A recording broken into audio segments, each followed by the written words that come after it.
So this year we are planning to at least 11 sets programs. Most likely the month we are having the Congress, we won't be able to have one because it will be loaded with a lot of academic activities. But apart from that, I'm planning to do 11 programs within the year. And last year, now we have physical attendance in Colombo and the suburbs, people joining here. And we have Zoom connection with Kandy, Peradeniya, Jaffna, Karapiti and Batiklo. So I warmly welcome all of you joined through Zoom platform to this first session of the SETS program for 2024.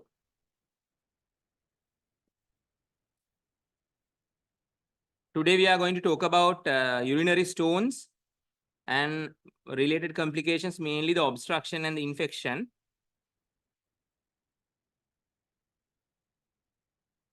So we have a eminent panel joining, including Professor Neville Pereira, Professor Srinath Chandrasekhara, and then Dr. Munipriya, Dr. Sasi Kumar, and later on for the panel discussion, and also Dr. Balagobi from Jaffna. And later on for the panel discussion, we'll be having Dr. Manjula Herath also joining through Zoom platform. So to begin the program, can you all see the slides? Yes. Okay. So the first 20 to 30 minutes, we will touch upon ureteric colic, and it's a well-known subject. Nothing much to elaborate, but I need to emphasize some of the principles.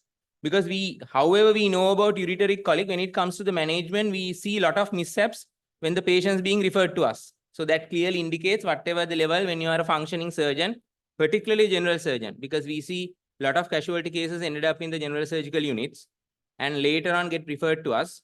So it's important you know the principles of managing a ureteric colic, because you are the first contact with the ureteric colic patient, and which is quite a number of patients coming to your casualty. So out of these, all would agree, a typical colic, it's an intermittent pain. Peaking and then again dipping, peaking, dipping. So out of all these pain patterns, the colic is indicated by the graph B. Here, sometimes it may come up to the base level, but most of the time there may be mild background pain in the colic. Now the question, why do you get a colic? No, so I need answers from the audience. What are the prerequisites? What sort of organs can you get a colic?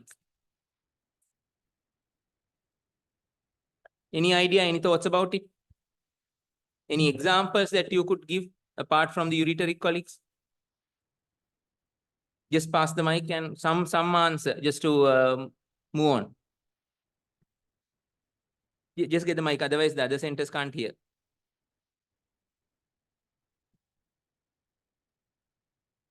It should be a hollow organ. Yeah, quite good. It has to be a hollow organ. Tubular structure. Tubular hollow organ, it has to be. That is one of the first things. And it has have a muscular layer. Spot on. So those are the two things.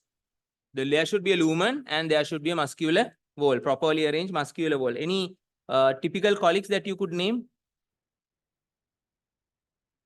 Because we need to get the participation of the others. Intestinal. Well, it's a typical colic. Anything else?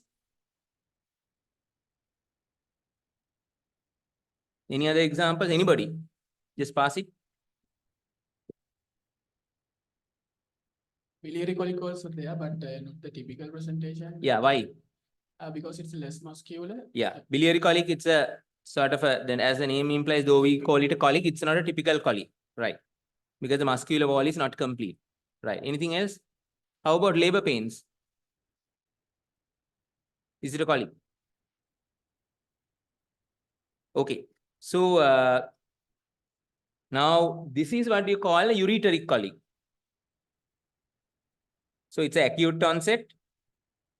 Colicky pain usually arising from the loin area and may radiate, typical colic may radiate to the ipsilateral loin or the hemiscrotum, and the females could be the labia, and associated with parasympathetic or the autonomic symptoms such as nausea, vomiting.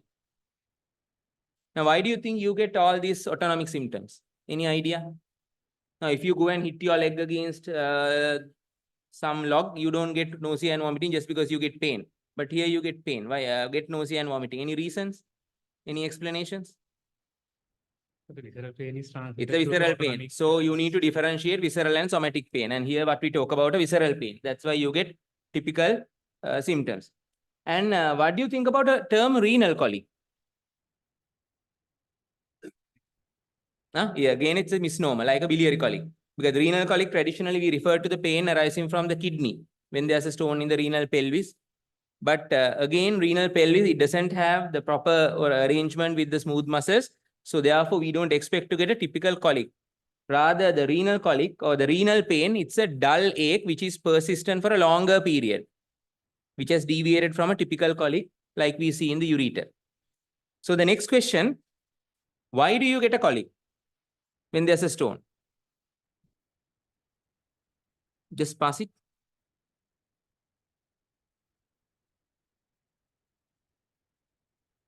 That is because there's an obstruction downstream. Mhm. So the ureter generally is muscle-rich wall. So it tries hard to expel the urine through the obstruction.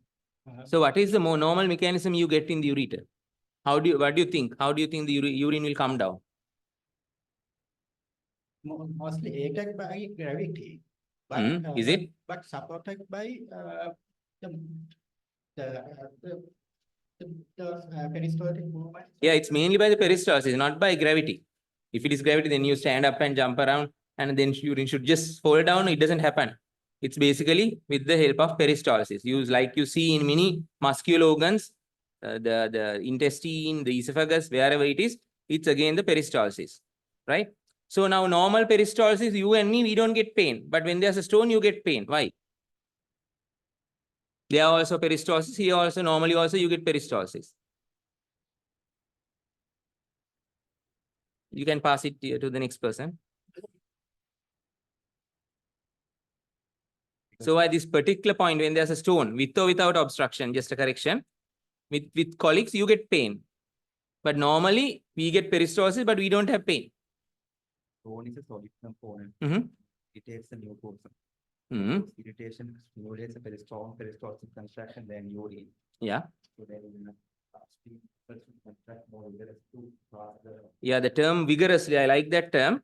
Because here what we see is,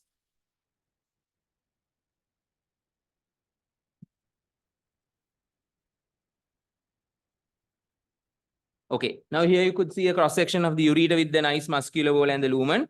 Here what you get is exaggerated peristalsis. Normal peristalsis, it's a very short duration and a brief one and then again relaxes. Here when it is exaggerated, either intensity or the duration, what happens is you get transient ischemia. The ischemia-driven pain is what you are experiencing in the colic. That is the main mechanism. So that's why even without obstruction, when there's a stone, you not only a solid, sometimes even the blood clot can get a clot colic. Not necessarily a solid thing. In addition to that,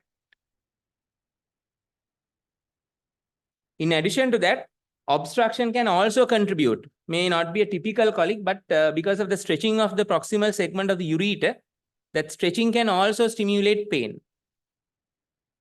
Are the two components, the two mechanisms, how do you get pain when there's a stone in the ureter?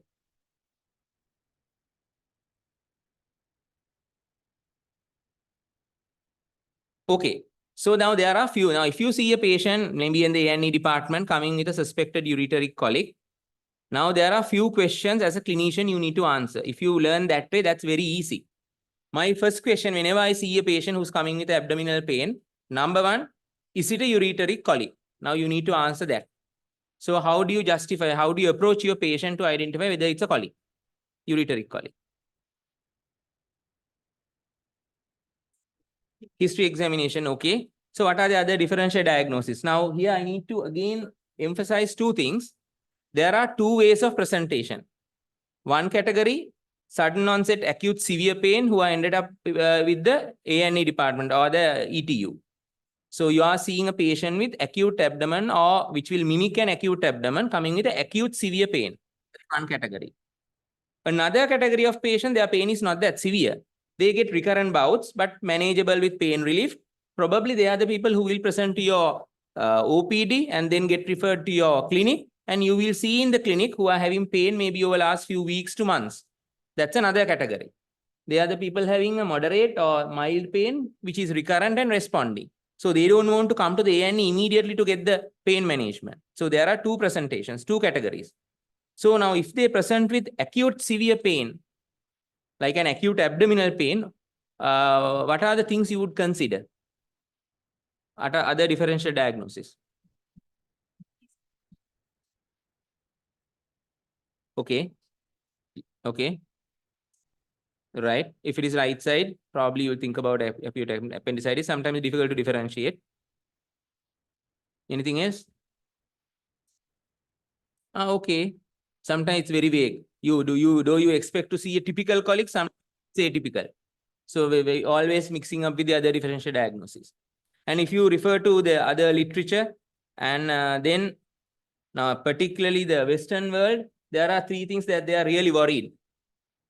And out of all, abdominal aortic aneurysm is one thing, though we don't see here much. The other countries, if you go and practice in the UK and other countries, elderly people, you need to really be worried because the aneurysms are pretty common. That's another condition. And as you mentioned, the other things down there, and particularly the right side, the biliary colics, acute cholecystitis, and gynecological ones, as you mentioned, these are some of the differential diagnoses if they come with acute abdominal pain and ended up in your A&E department. For those who are coming with recurrent pain, this is something very interesting, which I see in majority in the clinic. And every clinic, I have to send them back quite a proportion who are coming with musculoskeletal pain and a neurological pain. Any loin pain doesn't mean it's a colic. But for some unfortunately, some of our colleagues in the OPD, it's a colic. Every loin pain, it's a colic and getting referred to our clinic. I'm sure sir will also, we have seen enough that in our practice. And if you go through the history, few things you ask, you know definitely it's not a colic. So how do you know it's a musculoskeletal pain? What are the key questions you want to ask? If you pass it down further, yeah. Movements. I mean, can you get exaggerated or the pain affected with movements with a ureteric colic? Very unlikely. Whether you move or not, when you get the peristalsis, you get the pain. But if it is typically associated with movements and change of posture, probably you are dealing with a musculoskeletal pain or even could be neurological pain. Any other thing?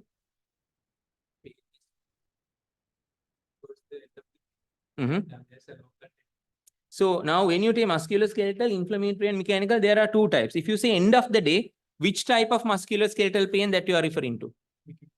Mechanical type. When they get up in the morning, they are fine. As you keep on walking towards the end of the day, latter part of the day, you get more pain and symptoms. And typically they will say their pain is worse towards the evening or night. Then you know you are dealing with a mechanical type of a pain. If it is inflammatory arising from these small joints in the vertebrae, what sort of pain do you get? There also you get loin pain. Early morning, when they wake up with the pain and initial movements, it's very uncomfortable. But when they move around, as the day passes, the stiffness of the joints, they will disappear and they'll be more comfortable. So typically they will be talking about early morning pain. That is an inflammatory type of musculoskeletal pain. So these simple questions, you can differentiate. But unfortunately, it doesn't happen. That's why we see a number of patients coming with musculoskeletal pain. And the other interesting thing, these patients, when you do a scan, you pick up a small stone in the kidney. So all the symptoms being attributed to the small stone in the kidney, and that's how they ended up with us. But when you know, it's very difficult to convince the patient the symptoms are not due to the stone, but it's arising from the other cause. And similarly, neurological pain, again, the loading will exaggerate, and particularly the radiculopathy. Interestingly, if it is radiculopathy, they will also have the radiating pain, because when the nerve root is irritated and the pain radiates around the body towards the anterior part.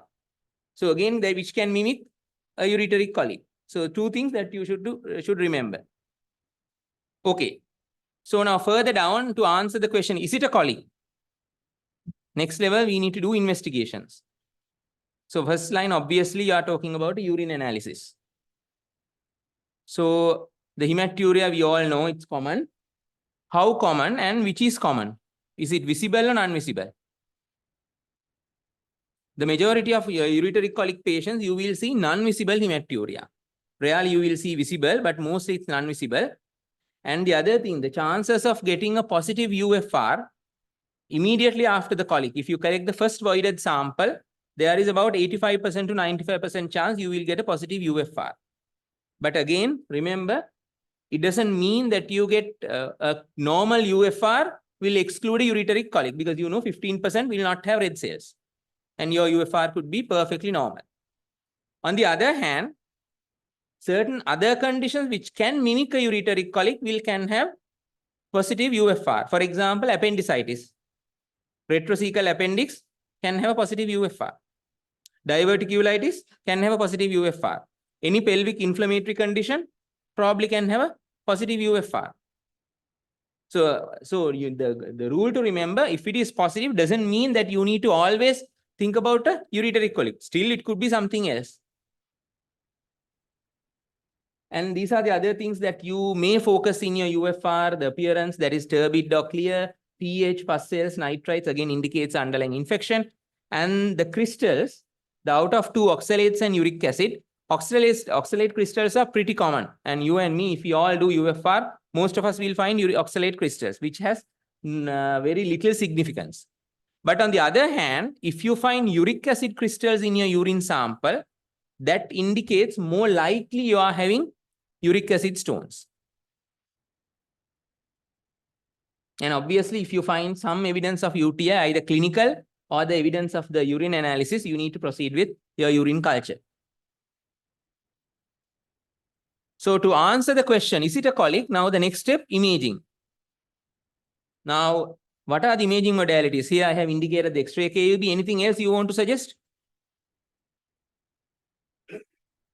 Yes, there's the mic now. I don't know where it has gone. Right, okay. Anything else you want to suggest? NCCT KUB, right? Anything else to add to the list? Because we need to discuss pros and cons. Yeah, you just pass it. Ultrasound scan KUB, okay. Right. So now X-ray KUB, 90% of the urinary stones are radio opaque. That is theory, which is in contrary to your gold stones, again, 10% radio opaque and 90% radiolucent in rough figures. So what do you think the pickup rates of X-ray KUB? If patients comes with a colic, and what is the percentage that you will get a positive X-ray KUB? What do you think? Yeah, 50 to 60%, somewhere there. Why do you think? Though you expect all 90% to be seen, but you don't see. Only pickup rates are about 50 to 60% of best centers. Best X-ray KUBs may be the 70%. If you have the ideal exposure and that everything, right? Why do you think? Why do you miss another proportion?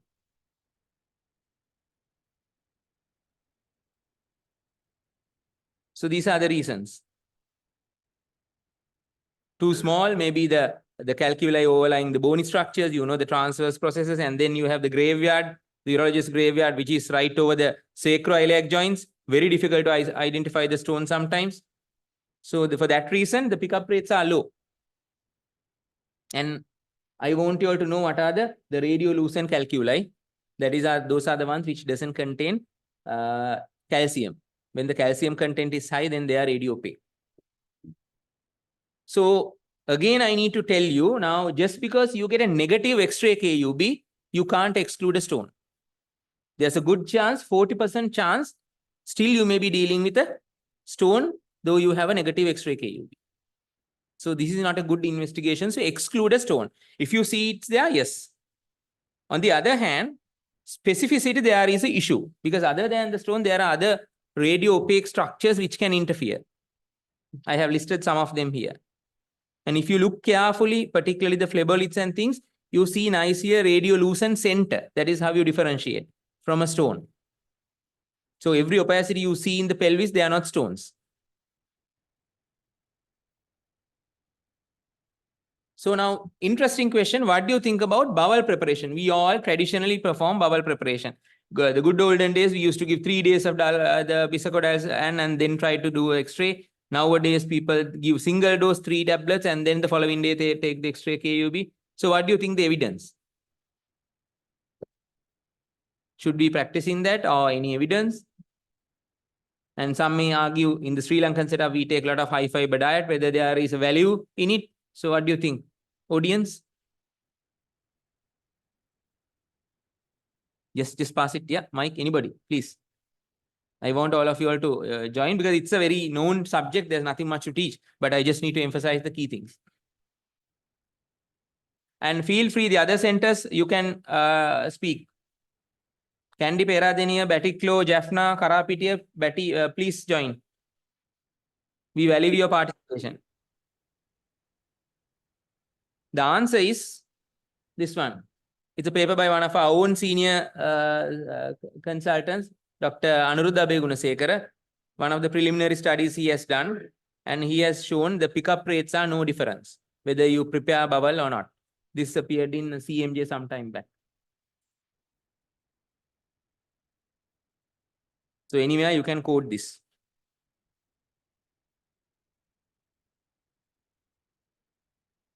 Now the next step. Still we are trying to find the answer whether it's a colic. So we talked about the ultrasound scan. Somebody mentioned how sensitive your ultrasound scan to pick up a ureteric stone.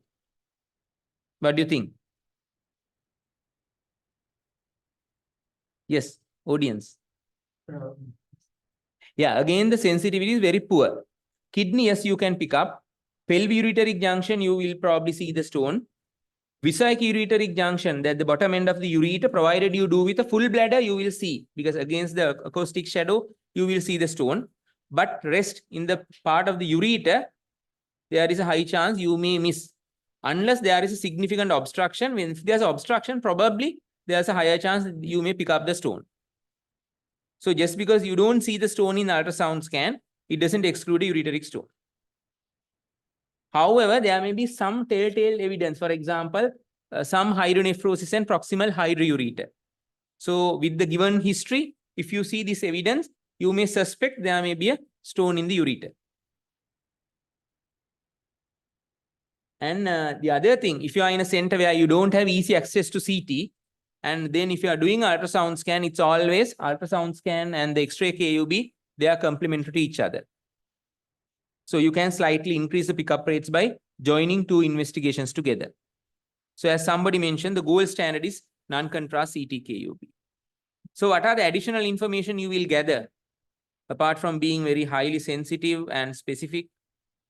But again, you need to be checking this in the console, because if you are looking at cuts, traditionally you get in CT films, depending on the distance between two cuts, you may miss a small stone. For example, you have a 5 mm cuts available, and unfortunately, if the stone position between two cuts, maybe a 5 mm stone, there is a still chance you can miss it.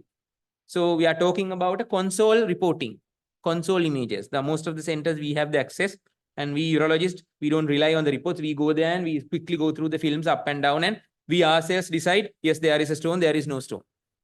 You don't have to wait for the report. So I'm talking about console reporting.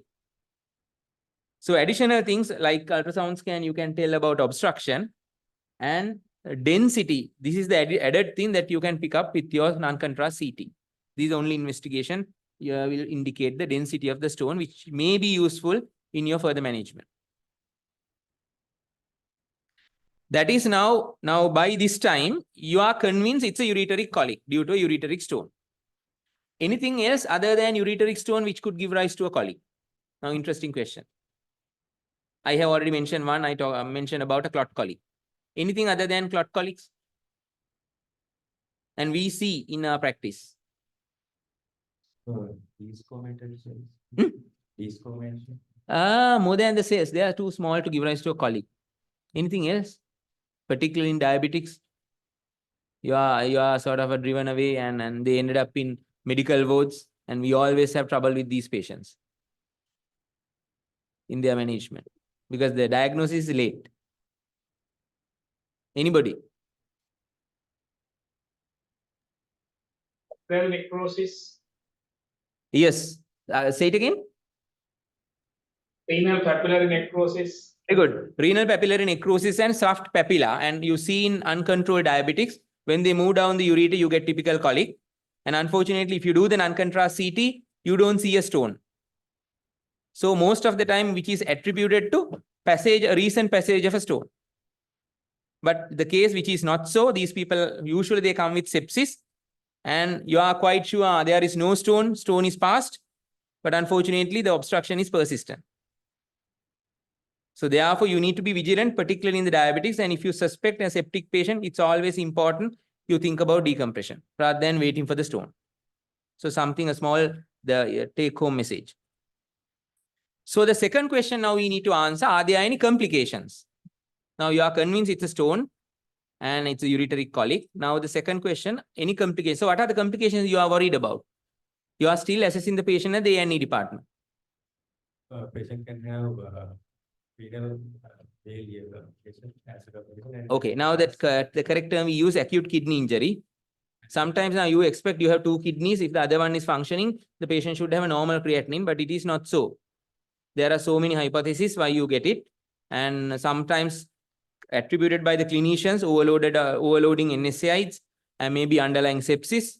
So many reasons. Though you have two kidneys, even one kidney blocked, acute obstruction, you can get rising creatinine. So this is what we call, we don't call renal failure, the term we use, acute kidney injury. That is the term. Apart from that, anything else? Infected obstructed system. This is one complication you can't miss.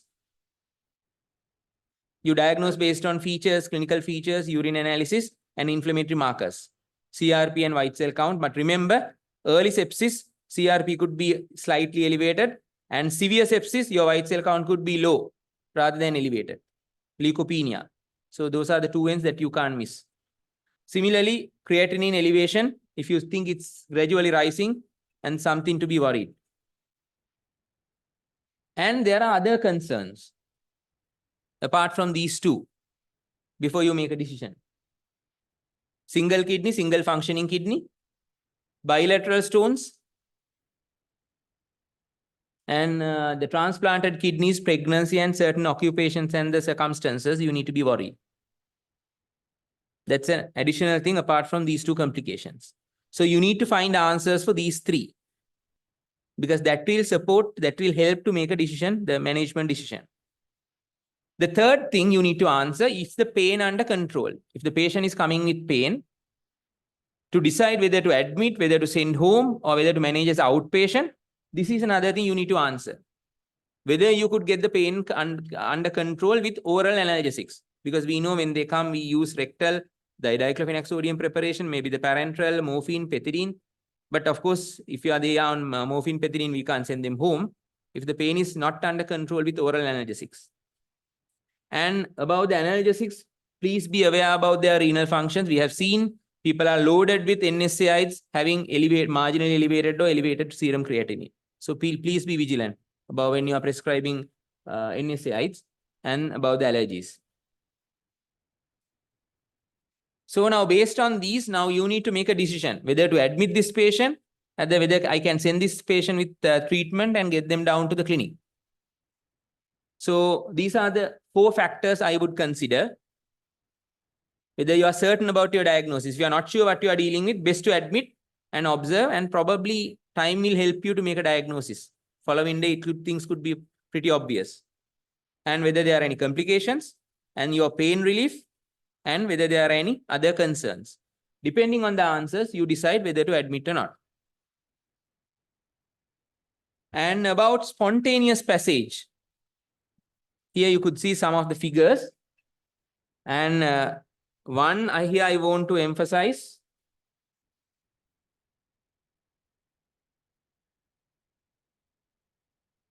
One I want to emphasize, when the stone size, if it is 4 millimeter or less, the chances of passing the stone spontaneously is pretty high. Similarly, the location of the stone. Lower the stone is, distal ureter, the chances of spontaneous passage again pretty high. And you could see the duration. That depends on the size of the stone and where it's located.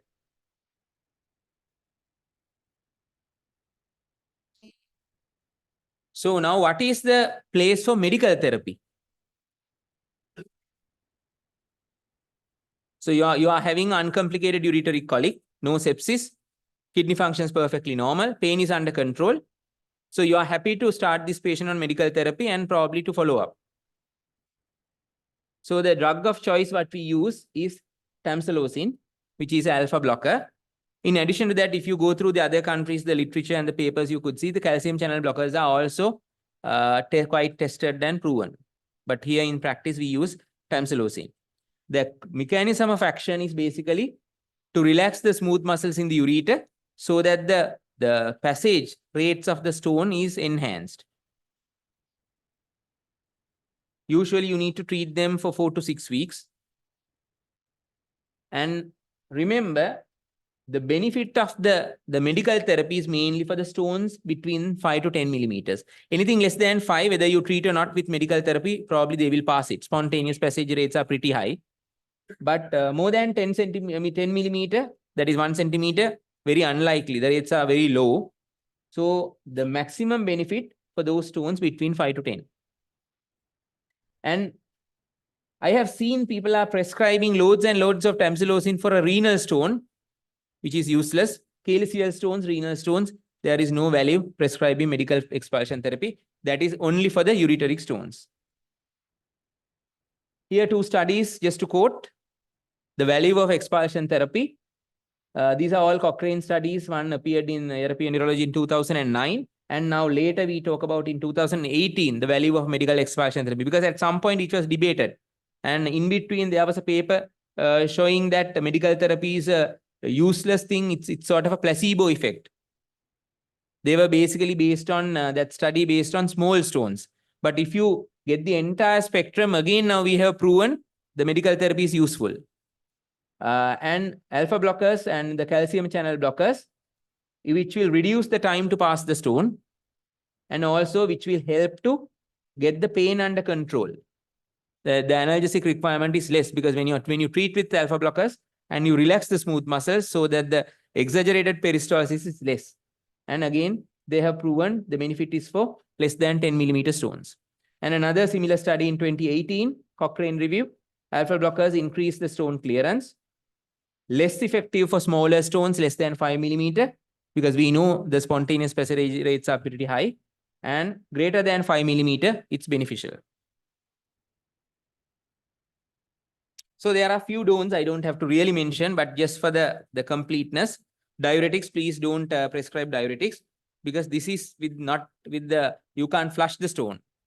Because moment you prescribe large doses of diuretics, what happens is it's a partially obstructed system. You overload the kidney, and it's in fact more harmful than beneficial. So please don't prescribe diuretics. There is no place. And antispasmodic, good olden days, we used to use hyoscine butyl bromide. But again, in current practice, the evidence, it doesn't support use of antispasmodics like hyoscine butyl bromide. And I have seen, we being the Western medical practitioners, some of our colleagues, we have seen prescribing so many unconventional medication, certain other preparations, which we don't know whether there is real evidence. I don't want to mention names here, but please be aware, which is you are not supposed, because if you are practicing, you get a license to practice, to prescribe, and the practice evidence-based medicine. Anything without evidence. Now, a lot of people, they come and ask whether to eat this or that, or simple answer I give, I don't know. Unless somebody conducts a proper scientific study, I can't answer your stone. It could be just the occurrence.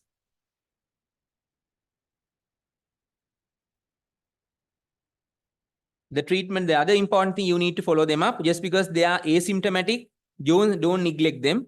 Because some of these patients, they can have a silent stone, asymptomatic, but having a greater degree of obstruction. Maybe another 5-10 years later, you will find an unfunctioning kidney if you don't pick up. So all the ureteric stones, ureteric colics, they need proper follow-up. After 4 to 6 weeks, you need to review them with a maybe clinical assessment plus the follow-up investigations, particularly the imaging. That's important.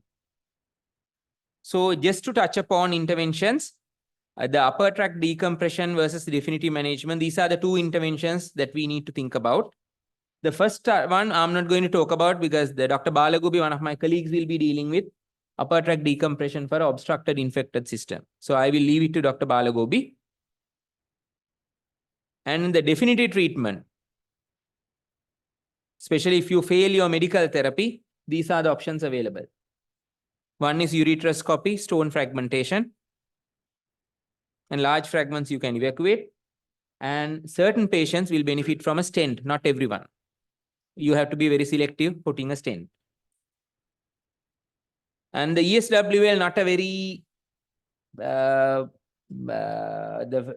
option that we really like now for the ureteric stones. Maybe for the upper ureter or non-obstructing stones. With obstructed stone, you can't leave it for so long.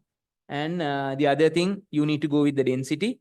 Some of these patients, when they are with a stent, maybe you can try because you have already relieved the obstruction. But again, the efficacy and the stone-free rates are low. So therefore, not very favored option. And the other one is lower ureter. It's very difficult to target because it's all covered with the bony prominences and the pelvis.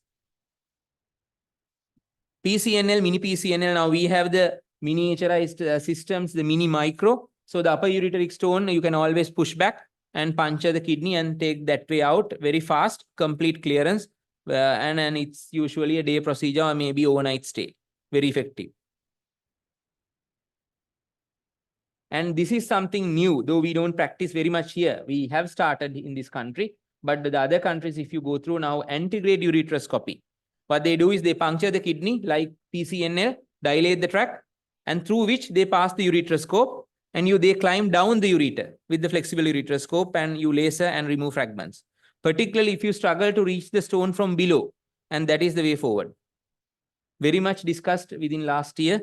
And different techniques and things, it's high up in the cards now. And these things, the open surgery laparoscopic, I would say obsolete. Laparoscopic, we don't prefer because when you do the laparoscopic ureterolithotomy for a large stone, even you are going through the peritoneum.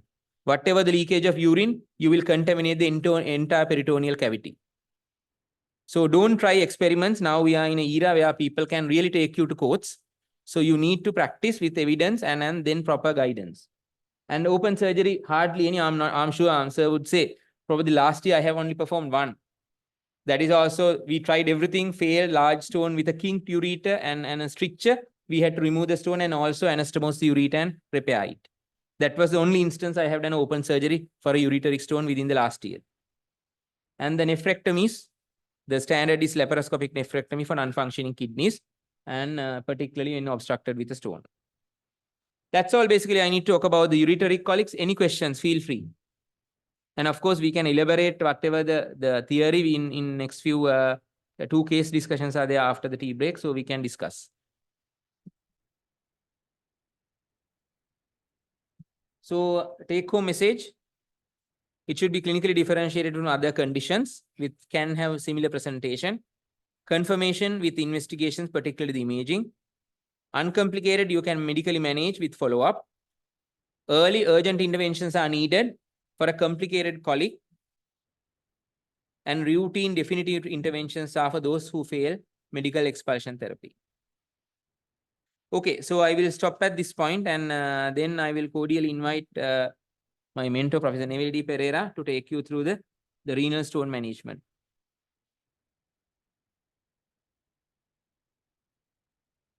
So over to you.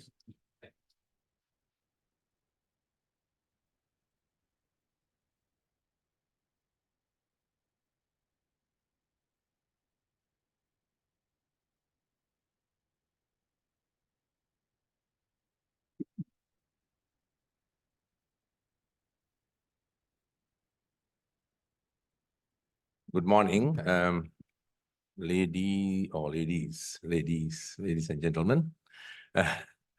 Couple of them there. After that very informative and nice presentation, my slides will be a little busy and little crowded because they are floating between postgraduate and undergraduate slides. So ignore some areas. So I will mention you that don't try to sort of remember all these things. But basically, my task is for next 20 minutes to give you the current position of urologist and the surgeon regarding the management of renal stones. So moving forward. these are actually, I think, at your level, patient management and the clinical management, it will be quite useful. But again, there may be a couple of questions and MCQs in at the exams also. So this knowledge might be used for that also. So right, okay. So I'm just going to skip these 2 slides because Ranga has done such a good job that I just forgot to delete these things. This is regarding ureteric colic management. Let's move on. And straight away to the renal stones. Do we have to treat all the stones? This is a question we always ask. All the renal stones, do we have to treat? But the answer is actually relatively no. But then majority of renal stones, when it comes to it, will end up, if you live long enough, will end up in complications, which you all know, like infection, obstruction, pain, and reducing quality of life, etc. So you will get problems because of that. Majority of stones need some sort of intervention and treatment. And these are some basic old guidelines, what stones to be treated. So basically what it says is, what you have to think of is the size and the location. So all the renal pelvic stones, most of the renal pelvic stones, if the patient is fit enough, which will need some sort of a treatment. And larger stones, you have to treat faster because they become complicated faster. So this list, and then certain social situations, as Ranga mentioned, like pilots and the people who are driving heavy vehicles. I mean, if they get pain or any problem, that's going to be a problem. So you need treatment. Straight away, rather than going into the symptoms and signs which Ranga dealt with, what you basically get in renal stones, the presentation will be loin pain. Loin pain. Colic is only when it is trying to enter the ureter, or sometimes you can get what we call calyceal colics. Calyceal colics. When the stone is stuck in the calyceal neck, as you know, the pacemakers, it's like heart. The conducting system is like heart, and you have pacemaker cells called Kajal cells like. So pacemakers are situated in the calyx, so they generate the peristalsis. So if the calyceal neck is stuck with a stone, then you get what we call a calyceal colic. So that is kind of a dull ache, as Ranga mentioned, and it can be a little colicky also. So if somebody says that, the colics are only for ureters, that is, you have to modify that answer. So you can get calyceal colic. But generally, as it was mentioned, it is a dull ache. And during investigation, sometimes you find silent stones. Sometimes they can come to massive sizes without any symptoms. Symptom may be just an incidental sort of passage of blood, or maybe an infection. So, and again, the investigations are more or less same as I'm straight away going into the treatment modalities. I will skip the slides because of the time restraints. As you know, X-ray and the ultrasound will provide certain information, structural information. And sometimes you can, if the kidney cortex is less than 5 millimeters, okay, and severe hydronephrosis with the stone, you might think that this is going to be a non-functioning kidney. So there's a possibility.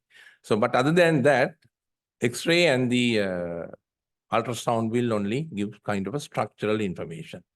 So if you think that the renal function is compromised, that particular renal unit, it's very important to get some idea about its function. So you might move on to do a CT urogram or even a IVU. It's a controversial, but depending on the availability, IVU can be as good as a CT urogram. But nowadays we prefer CT urogram to have it like an identity card, because all our renal punctures and things they depend on the renal anatomy. So IVU or X-rays will not give the details of the renal anatomy and collecting system anatomy. So we prefer to have a CT urogram, and that also will tell us whether to treat the stone, repair the kidney, or remove the kidney. So those three important questions will be asked by doing a contrast-enhanced study. And if there's any doubt, as you know, when the contrast may not be excreting in kind of acute obstruction, or sometimes there is a window where the IVU or CT-IVU says that poorly excreting kidney, and we are not quite sure whether to get rid of it or treat it. So unless it is a solitary kidney, then comes the isotope scans, DMSA or DTPA scan, to get the final decision of remove or repair. So investigations wise, I think I won't go into the basics like, doing serum creatinines and things like that, but that goes without saying. So those are the radiological investigations. And if I move on, I think during discussion, if you have any problem, any question about investigations and things, we'll move on to that. When it comes to treatment, straight away going for the treatment, you all have some idea about, all of you have done your urology appointment, or most of you all, so you would have seen the types of treatment available, out of which magic bullet therapy we thought in 1980s when we were getting trained was the shockwave lithotripsy, where we use shock waves which will travel through the soft tissues, crush the stone, and then the politicians were saying that you come there and get shot by this sound waves, you lie down there for half an hour, and then you go home without it.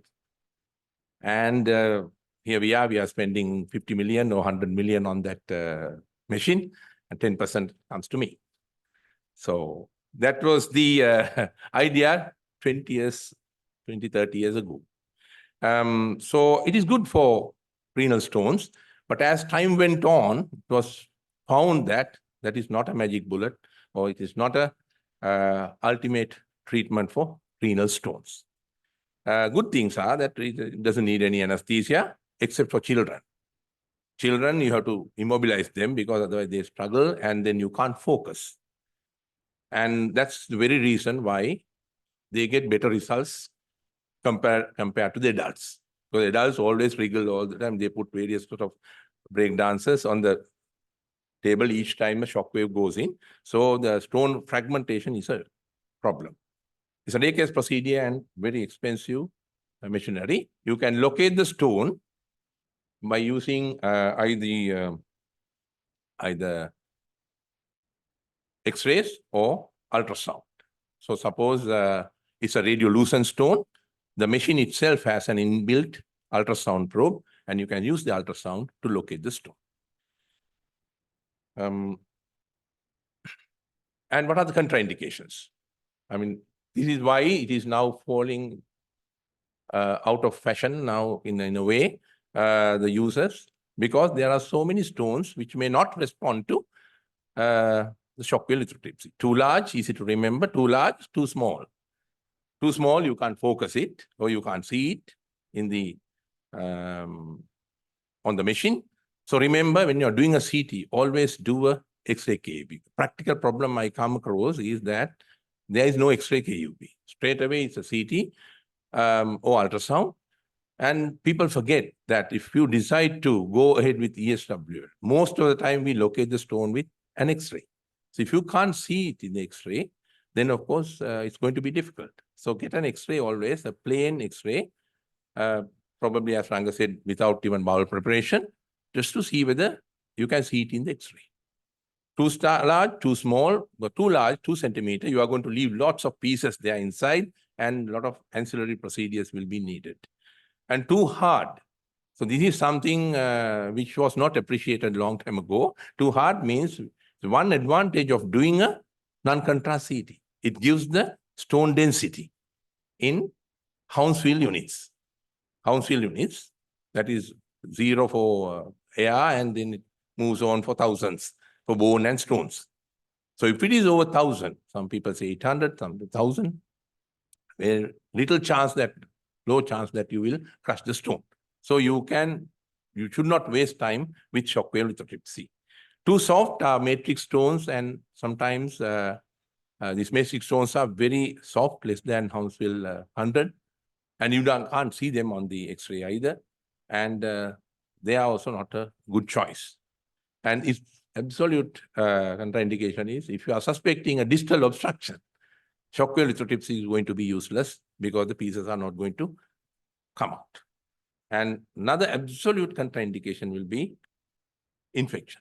So before sending a patient to shockwave lithotripsy, make sure that the system is without any infection. Because you can see one of our cases, probably Ranga's time or even before that, I can't remember exactly what, when was that. This is a ruptured kidney. You can see a massive hematoma there following shockwave lithotripsy. The kidney is gone, partly now still it is functioning. We managed it conservatively and managed to save some part of the kidney. It's an infected kidney. By mistake, it was not excluded. Infected kidneys are like, sponge. So you send a sound wave, it's a mechanical pressure on the kidney. It can rupture the kidney into pieces. Second complication is what we get when you crush large stones is this. A street of stones, fragments get stuck in the ureter. Now in this particular X-ray, despite having a DJ stent, there are so many stones there waiting to come out. Most of them will come out. Then this is called Steinstrasse. Steinstrasse is a German term. If you go to Germany, everywhere strasses, this strasse, that strasse, Stalin strasse, Hitler strasse, strasses are there. There's stone street. So that is another complication if you crush a large stone. And then long-term things, we have long-term complications. We have realized later on in our urological career was the hypertension, and because that is due to microhemorrhages, which takes place when you give shock waves. So later on, you can end up in renal hypertension. And then this started from India, another relative contraindication is renal parenchymal injury. There's an injured kidney. Try your best to avoid shockwave lithotripsy for same reasons. And then complications includes, as already mentioned, residual calculi. That is the biggest problem because shockwave, if it's a soft calculus, it might crush it into small pieces because the fragments have to be less than 5 millimeters or 6 millimeters for them to come out. Otherwise, as you know, it might get obstructed. One thing, and if you leave fragments, you will end up in recurrence of stone formation. And the other rest of the list is obvious: obstruction, hematuria, infection, and hematomas I have already mentioned.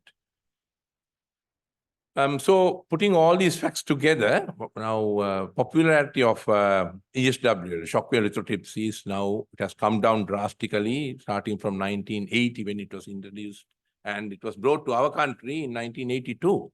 So we were one of the pioneers to have shockwave lithotripsy in Asia. And you can see that how drastically the usage has come down. By 2018, it has dropped to rock bottom. So it's sad, but people who are planning to invest on shockwave lithotripsy, you better know this trend, universal trend. Okay.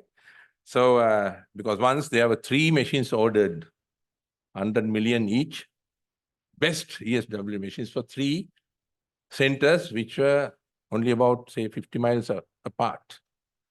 So exact reason for that is obvious, right? So I'll move on. So just know that the trend of using shockwave lithotripsy is going downhill. So that's the message I have to give. Then there's some of the stones which I was mentioning that you can manage conservatively. They are expectantly, those are the calyceal stones.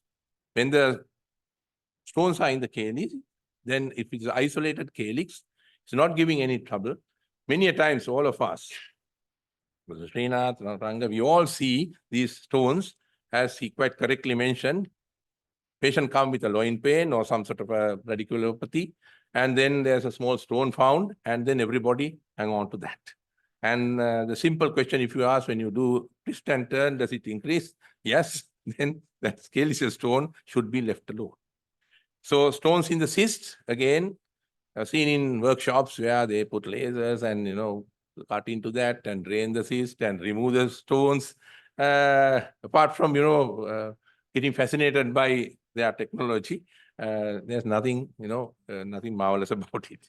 So, and then nephrocalcinosis can be mistaken, and always think of the other opacities which can mimic stones. Nephrocalcinosis, only CT will always tell that. Generally, nephrocalcinosis is very obvious. It is multiple, but occasionally you can get like a papillary necrosis, calcified papillary necrosis, or nephrocalcinosis. Asymptomatic stones, even wherever it is, if the patient is not fit and it is asymptomatic, if he is at the far end of life, you can observe. And there are certain things which will make treating a calyceal stone more difficult. One is the calyceal anatomy. The length of the calyx, if it's more than 7, some people say 10.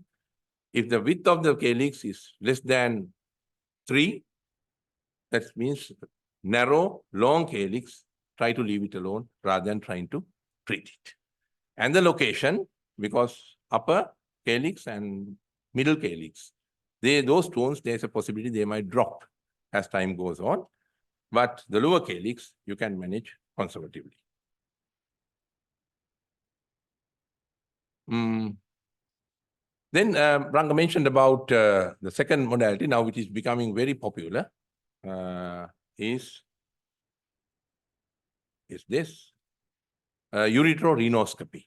The ureteroscopy initially was confined to the ureters, ureteric stones, to treat ureteric stones. But as time went on, the technology improved, and there were thinner and tiny ureteroscopes which could go through the ureter into the kidney, and it has become now more and more popular to treat renal stones. So though it is called ureteroscope earlier, now it is called ureterorenoscope, saving the name nephroscope for the scope which directly enters the kidney during PCNL. So this is called ureterorenoscope, URS.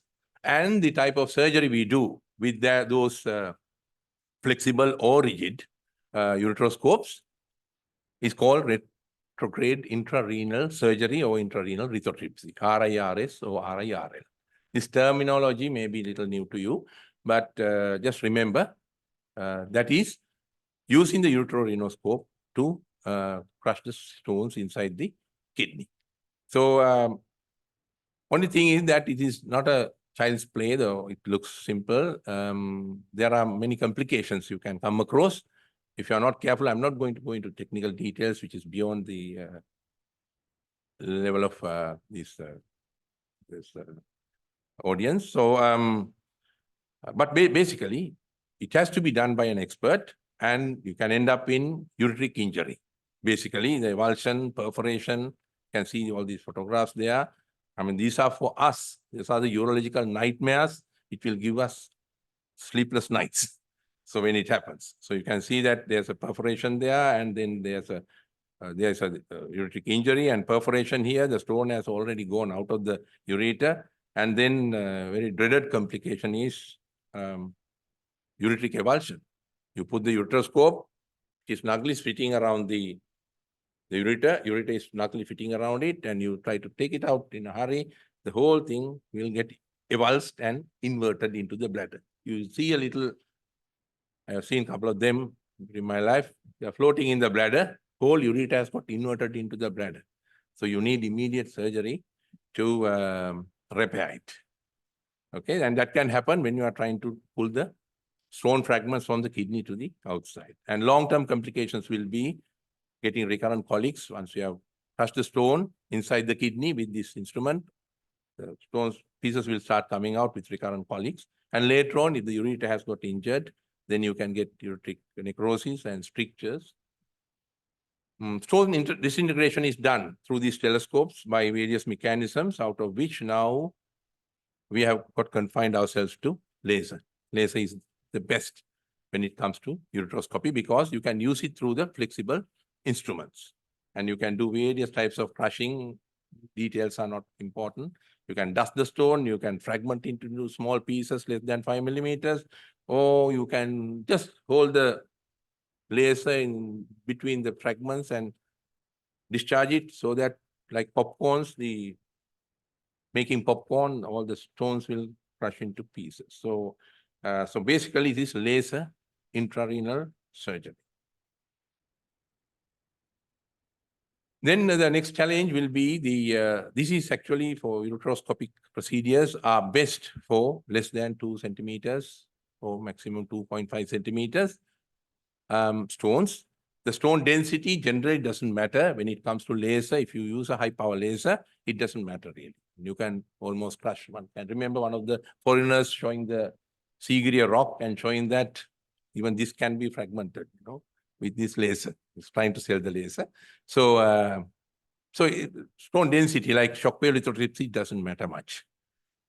But then comes the other challenge, the large staghorn stones and larger stones, where we can't do retrograde intrarenal surgery. It's too big or too hard, maybe too hard, or too complicated. That is like staghorns. So these details are just theoretical details. So just know the fact that those are called infectious stones because they are secondary to infection and due to urea splitting organisms. So it forms in alkaline medium. But Sri Lanka, I think there is again Dr. Begunasekara's study, which shows that there is a larger number of calcium oxalate stones in our staghorns. Calcium oxalate compared to magnesium ammonium phosphate, that is triple phosphate is the usual composition, but in Sri Lanka it's a little different. So what can we do with this? There are all few slides put together. So the answer is percutaneous nephrolithotomy or percutaneous nephrostolithotomy, as Americans called it. I think it's a more appropriate technical term. Nephrolithotomy implies you cut into the kidney, but nephrosto means you make a hole into that. So PCNL or PNL, percutaneous nephrolithotomy, is a standard treatment for larger and more complicated renal stones. And what has happened is it was standard. I just put my picture here for me to remind the first PCNL in this country. So I think you can call it self-glorification, right? But now the hundreds of them are done and the champions are there, like Ranga and Professor Srinath. So, but I always remember the difficult times we had when there was no CHARM and fight for everything to start the PCNL services in this country in 1990s. So basically what we do is, as most of you all have seen, we puncture the kidney. Sounds very easy, but easily said and done. So puncture the kidney, and then you crush the stone into, dilate the tract after putting a guide wire, for people who have not seen it, and then you dilate the tract with either Alkan dilators, serial dilators, or use a balloon dilator, which is not used in my practice. And then you put a sheath, what we call an Amplat sheath, and then through the sheath, a standard nephroscope, which is about, say, 30 French or so, and then crush the stone using either laser or pneumatic lithotripsy.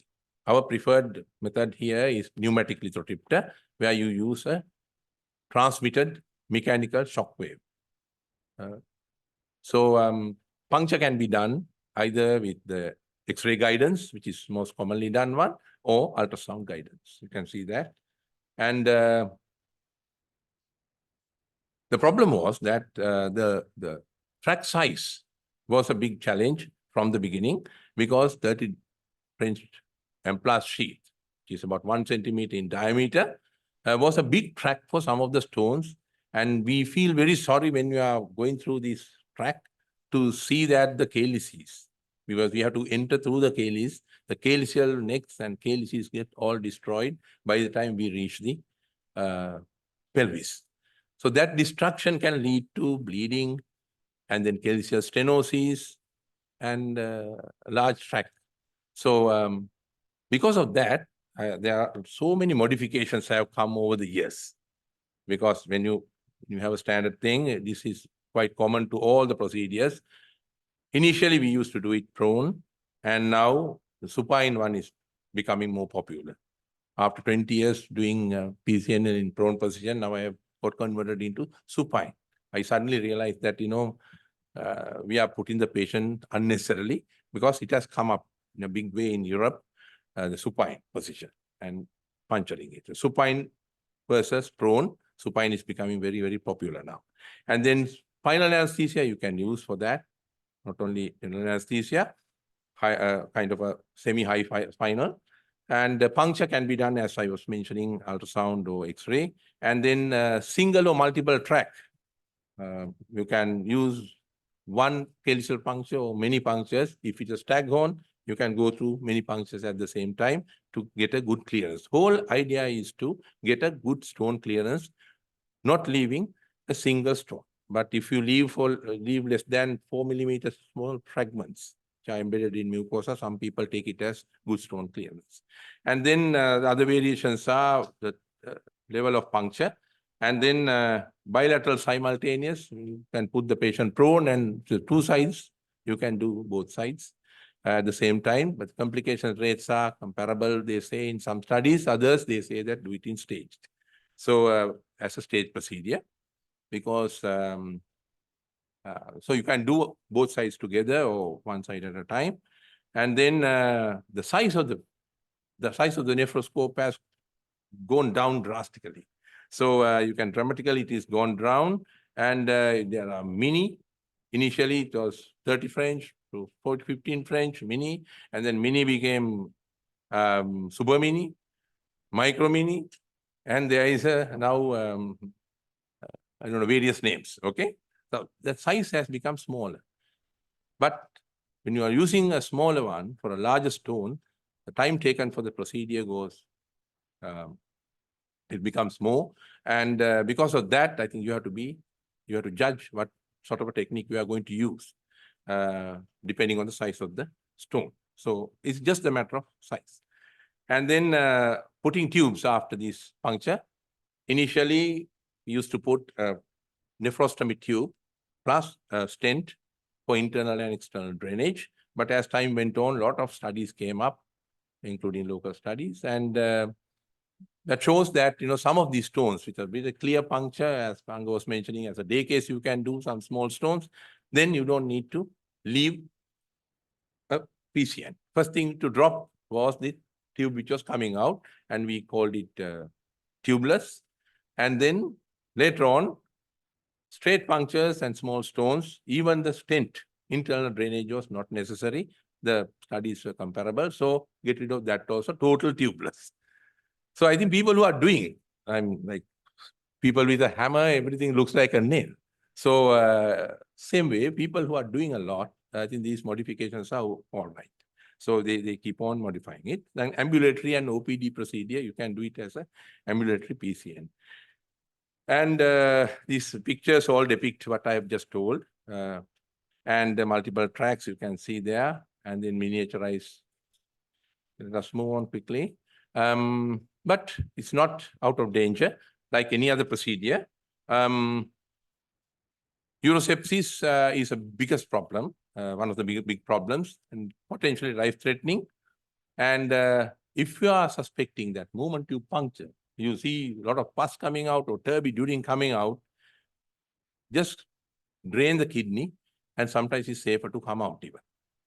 Don't proceed with it. Just drain the kidney by mistake. But if it is otherwise, always leave the tubes. And broad spectrum antibiotics is a must for because this is kind of a potentially infected procedure, PCNL. So antibiotics is a must. And prior culture before going for the surgery is a must. And other dreaded complications we come across is you puncture through one of the intrarenal arteries and you end up in injuring one wall of the artery, and that get clogged and later on open up into the pelvic system. Patient goes home, comes back with massive hematuria, clot colics and hematuria, recurrent clot colics and hematuria. That is due to pseudoaneurysm formation. And you can see here in this picture, this picture there, when you do angiography, you can see the extravasation for the pseudoaneurysm. The treatment will be angioembolization. Fortunately, we have good interventional radiologists who will just embolize that segment and occasionally segment the whole, embolize the whole kidney. So anyway, that problem will be sorted out. So, and perforating the organs like pleura is another problem leading to hydrothorax. And you have to recognize it. And you can see here the massive hemothorax we have come across once long time ago. And then patient become dyspneic and it's very obvious. So you put a chest drain and come out. You can't do anything more. Visceral injury is also rare, but you come across those like colonic perforation, especially when you're doing supine PCNLs. Colon is sometimes you get retrorenal colon. Colon is generally in front of the kidney, but behind that, if you don't appreciate that position in the CT, you can go through it and you can see that pyelocolic fistula. Let's move on fast. I think time is up now. So these two main treatment modalities you have to know. That is, one is intrarenal ureteroscopic surgery, RIRL or RIRS, and the percutaneous nephrolithotomy. They have their own indications. But they have found is that all these things will leave some residual stones. So to get rid of the residual stones, they have again combined these two procedures. Combine these procedures where you put the ureteroscope into the kidney and then you crush the stone as much as possible, or other way around, you put a PCNL, crush the stone from above in the same setting, crush the bigger part of the stone. And for the smaller calyceal stones, you can either put a ureteroscope through the PCN percutaneous tract or from the ureter. So you combine those two, which is called endoscopic combined intrarenal surgery, which is a new modality coming up. And there is a nice review in last year, which shows that comparatively, if you compare with the PCNL alone or URS alone, ureteroscopy alone, this procedure has given a better stone clearance and recurrence rates. But we have to wait and see before we advise it for others. So just know that these modifications are coming up. Then to finish this, I think sometimes you come across this type of stones also. I mean, these are massive stones, and familiar face is there. There, one of our urologists who is holding the Guinness record of largest stone, renal stone in the world at the moment. So you can see that little thing. Not a little thing, it's a big thing. So when you have this type of large things, large stones, in our setup, the theory is that you will go and do a PCNL, combined PCNL and URS, or do a RIRL. But when it comes to the ground reality, I think the next slide will tell you, the urologists won't like that much really, but role of open surgery. Role of open surgery, I think this part of this slide is missing. Anyway, it doesn't matter. Has it gone out of fashion entirely? Though for ureteric stone, as Ranga said, that it is obsolete. When it comes to large renal stones, still the open surgery has a place. Just remember that.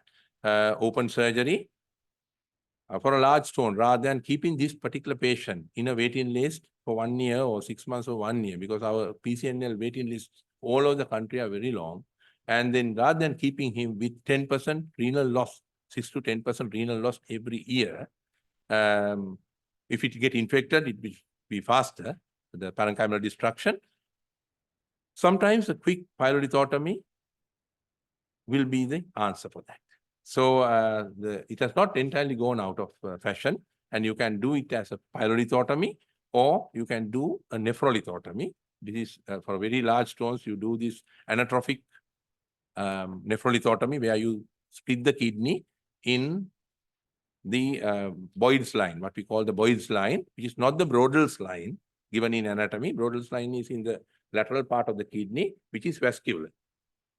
But Boyd's line is more anterior to that, and it is the watershed between the anterior and posterior branches of the renal artery. So you identify that by blocking the anterior branch, and then you see a nice line, pink and white. And then you cut onto that. That line is, now you can see here, they have opened up in the, this is called Boyd's line. You can pull out the whole stone and give a good stone clearance. So now you can see that, even this year, this last year, there are papers coming out from India and our region that open surgery has not completely, to show that open surgery has not completely gone out of the picture. So selected patients, open surgery will be a good option. Because it's familiar, faster, stone free of stones, but you have complications, infection, pain, and hernias. And the modification of the same thing, now if you are a laparoscopist, like some of us who are good in laparoscopy, you can either do a transperitoneal or even a retroperitoneal pylorothotomy for large stones. You can just replicate what we are going to do with open surgery with laparoscopy. But for that, you have to be a good urological laparoscopist. You don't have to open, and it is quite feasible. And then you can see number of papers coming from other parts of the world also, even using robotics. It's probably the last slide. Special occasions of renal stone treatment. When it comes to pregnancy and children, just know these facts, few facts. Shockwave lithotripsy is contraindicated in pregnancy. All stages of pregnancy, because there's no idea of what is going to happen to the fetus with the shock waves. So contraindicated in pregnancy, so you can't. If the stone is blocking your kidney, you put a stent and wait till the pregnancy is over. And children will need general anesthesia because they struggle. URS and RIRL, retrograde intrarenal surgery, and URS for renal stones is recommended in pregnancy. It's becoming very popular now. So if it is really symptomatic and you have to treat it, endoscopic method, ureteroscopic methods are, second trimester is the best, because first trimester, there's a increased risk of fetal development abnormalities due to usage of C-arm. Because most of us will use the C-arm during intrarenal surgery, ureteroscopic surgery. So that is not good for the first trimester. And last trimester, if you try to do that, there's a high chance of abortion, high chance of losing the, going into preterm labor and losing the fetus. So, these are not PCNL when it comes to that. Again, not recommended at all in pregnancy, but I think there are heroic surgeons might do it during second pregnancy. But again, it depends on how experienced you are, and generally it is not recommended. And recommended for children in all ages. The youngest may be 5 years. In some of the series, 5 years or even. So PCNL with the miniaturized instruments, PCNL is a good option for renal stones. I think that, yeah, these are just a summary.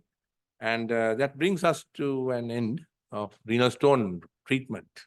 So if there are any questions, I think probably we can discuss it during case discussion. Those are the EAU, European guidelines, when it comes to renal pelvic and low polar.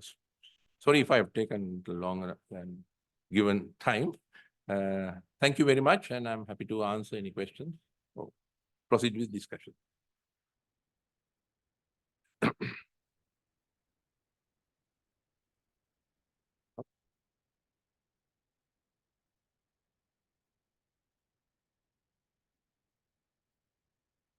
Thank you, sir.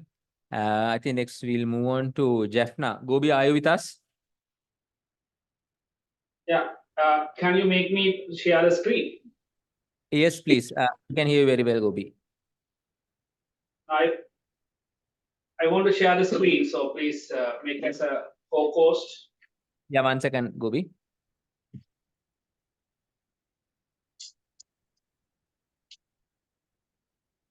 Okay, Gobi, good to go. You can share now.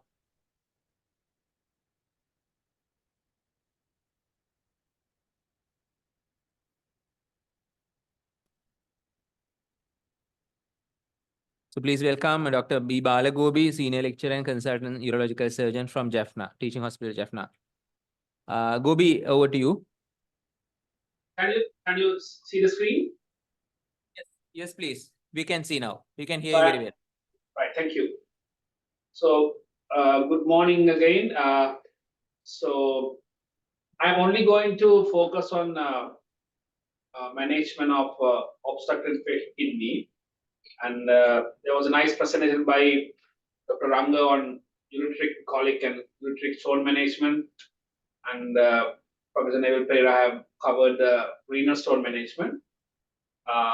So Professor Renal is going to cover about the metabolic screening and management about the metabolic stones. So I will only touch upon the management of one important complication that all the trainees must know. So Dr. Ranga mentioned there are two complications of stone. There are many complications, but these are the two common complications. One is obstructed kidney with severe acute kidney injury or anuria. Second one is obstructed infected kidney. There are rare complications like sandovalvular pyelonephritis and chronic irritation causing squamous cell carcinoma of the ventricular system, but they are very rare. So before the definite management, everyone, all the trainees should know the urosepsis is a dangerous sepsis. It can kill the patient within hours because E. coli is a gram-negative and release endotoxin. At the same time, if you identify early and treat well, excellent prognosis when compared to the other sepsis. You have seen other sepsis like Ponius gangrene, perforated bowel sepsis. Their prognosis is not good like urosepsis. So, but early diagnosis and the time treatment is important. So, in your exams, maybe the Viva, critical care, or essay, if someone asks how to manage the obstructed infected kidney or any sepsis in surgery, just say there are 6 things. So, give 3 and take 3. So, in any sepsis, you are going to give 3 things to the patient: oxygen, IV fluids, and the broad spectrum antibiotic. And take 3, take appropriate culture. So, in a urosepsis, blood culture and urine culture. Then do a ABG and measure the serum lactate. So, lactate is an indicator of severity of organ perfusion.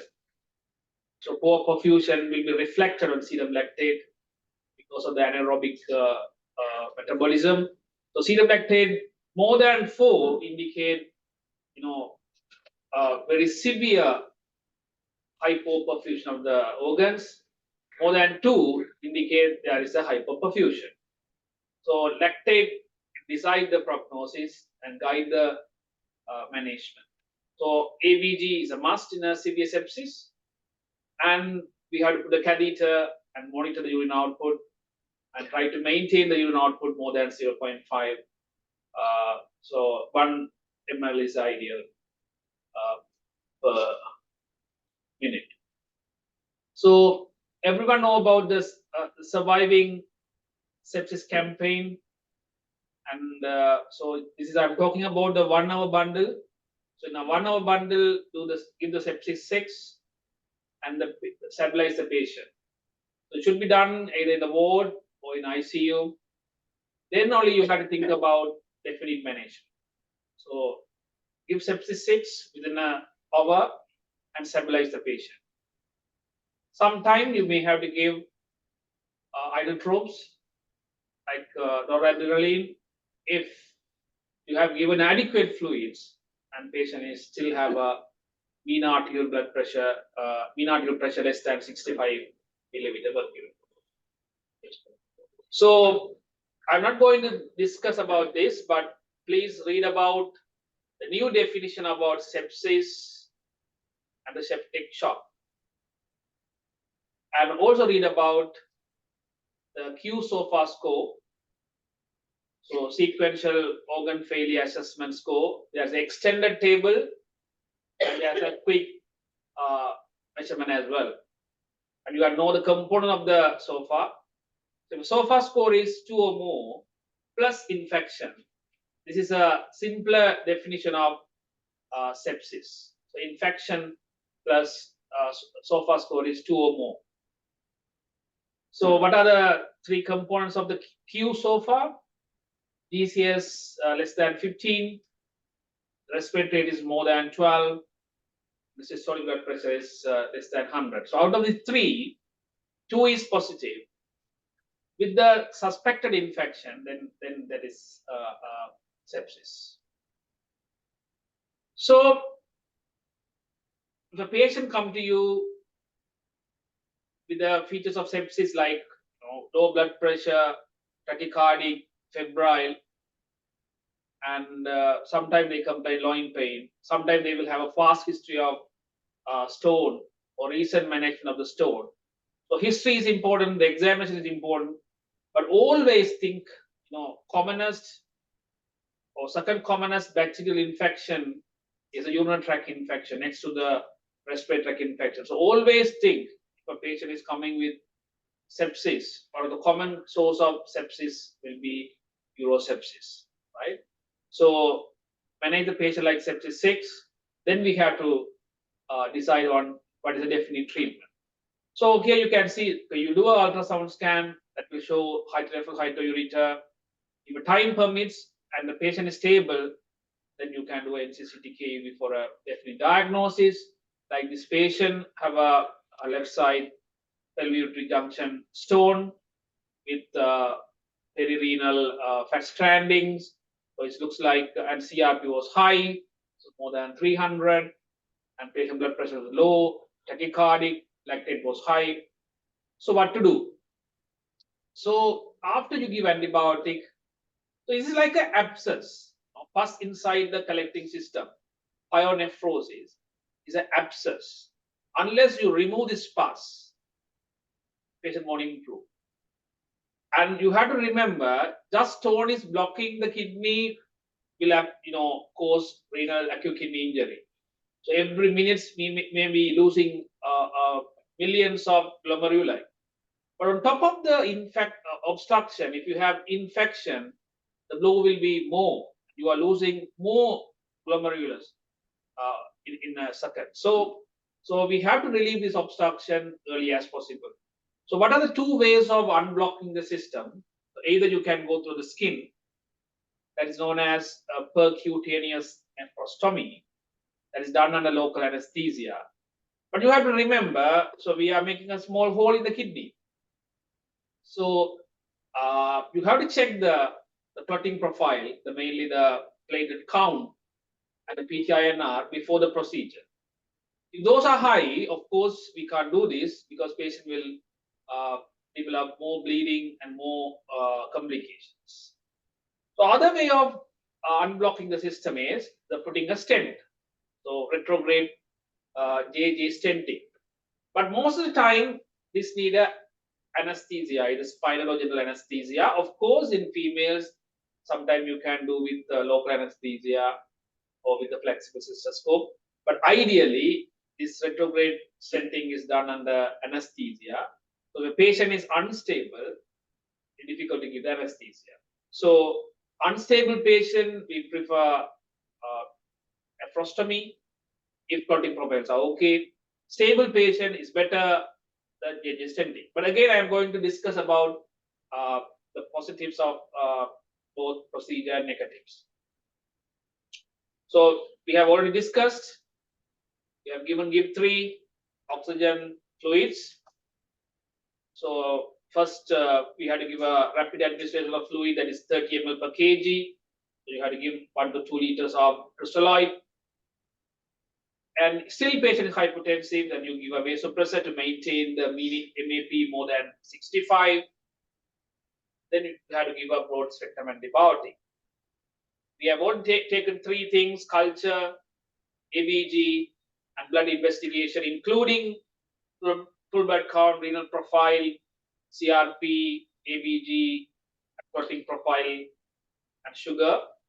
Then we have put a catheter and we were monitoring the urine output. Then we have to decide about the source control. The source control here is either PCN or JJ stenting. That is depending on the patient condition and also the facility, right? So in the midnight, sometime, doing a theater procedure may be difficult. And maybe putting a PCN may be difficult if you don't have a experienced radiologist. Sometimes urologists can do, but you need instruments. So how you are going to manage the patient is depending on the patient factor and the facility factor and the experience of the surgeon and the team. So I told you the one method is a retrograde JJ stenting, and the other method is through the skin under local anesthesia, putting the percutaneous nephrostomy. So I'm not going to discuss in a detail like urology trainees to know, but your level, what you have to know is what are the advantages of the stent. Of course, the tube will be inside. Patient won't see, so they feel better. But if you take the nephrostomy, the tube will be outside. So for the patient, is discomfort turning this side and that side. And we have seen so many times, they will pull that outside. So accidentally they pull it, or sometimes spontaneously, if we have put the unlocking tube, it will spontaneously come out. So that's a problem with the nephrostomy. And disadvantage with the stent is which need a anesthesia. There are some studies saying nephrostomy release the pressure better than the JJ stent. No, because it's a short track, so urine easily come out. They say the release of pressure and the sepsis is better with PCN, but of course some other studies, most of the studies says more or less both are equal. But the advantage can be done in the local anesthesia. And there's another advantage. If there's a stone somewhere here, big stone, we can do the same track for our PCNL, the next surgery. But not always possible. Sometimes you have to make your own track, but that's a theoretical advantage of the nephrostomy. So the positives and negatives, again, depending on the patient factor, whether the patient is unstable or stable, and the facility factors. And you will have to remember this one, extended spectrum beta-lactamase is very common. And always you give a empirical antibiotic and follow up with the culture and check if patient is not responding, check what's the culture, right? So if the ESWL and our routine antibiotics, cephalosporin won't work, then you may have to go with the erapinum and the advanced antibiotic. Just know this ESWL is rising in Sri Lanka. So in the summary, obstructed kidney, sepsis 6, then 2 ways of unblocking, either JJ stenting or PCN, depending on the patient factor. So just to check whether you have understood everything, I'm going to quickly do a few MCQ. So because Prof. Neville sir and Dr. Ranga have discussed extensively about the stone management, I'm quickly going to do a few MCQ there, just check whether you understood everything. So this is a question: 25-year-old female, high fever, right side loin pain for 3 days. On examination, pulse rate high, blood pressure low, WBC high, CRP high, serum creatinine high, CT, right side mild hydronephrosis and hydroureter, 1 centimeter stone at the right side PUJ. IV antibiotics and IV fluids already given. What is the most appropriate next intervention, next step intervention after initial stabilization? Anyone in the audience?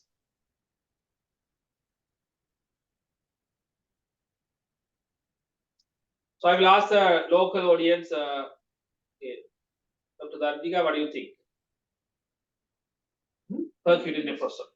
Suppose if we have percutaneous nephrostomy and JJ stenting also in the answer, which one you will select? After initial stabilization. Yes.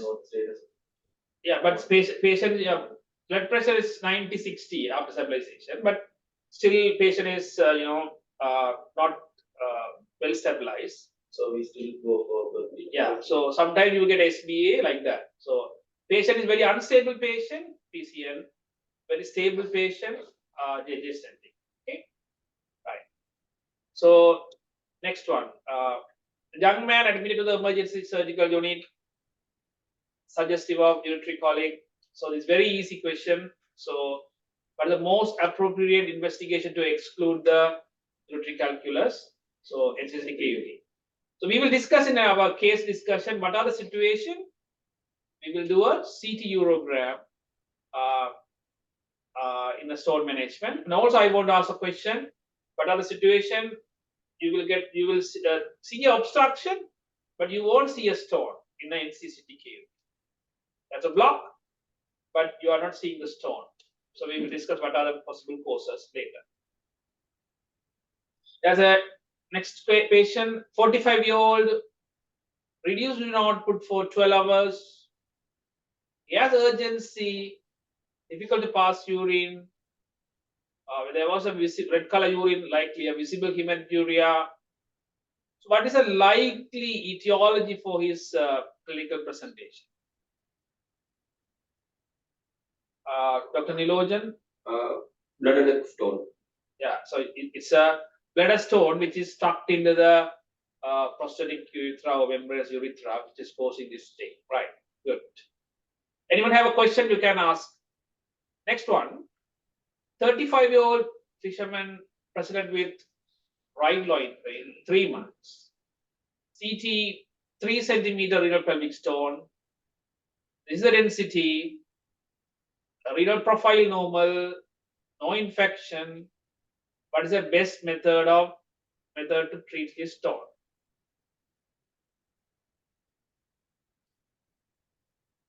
Yes. Cutaneous nephrotic. Yeah, very good. So that's a PCNL. So larger stone, more than 2 centimeter, hard stone, ESWL is out. RARL with the rigid or flexible URS will take more time. So is a best option is PCNL. Right.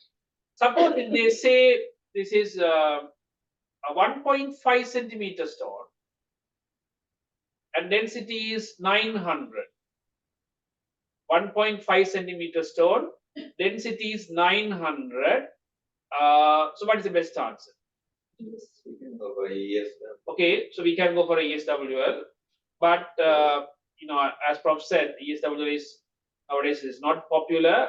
Okay, suppose ESWL answer is not there. So which one do you select? A smaller stone, symptomatic stone. Rigid URS and less. Now, rigid URS is for usually for a ureteric stone. So flexible URS and RAR. So we break the stone inside the kidney. Right, good.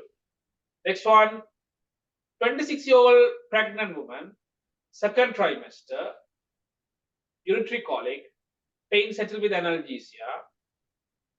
Ultrasound scan, 6 millimeter stone in the distal ureter.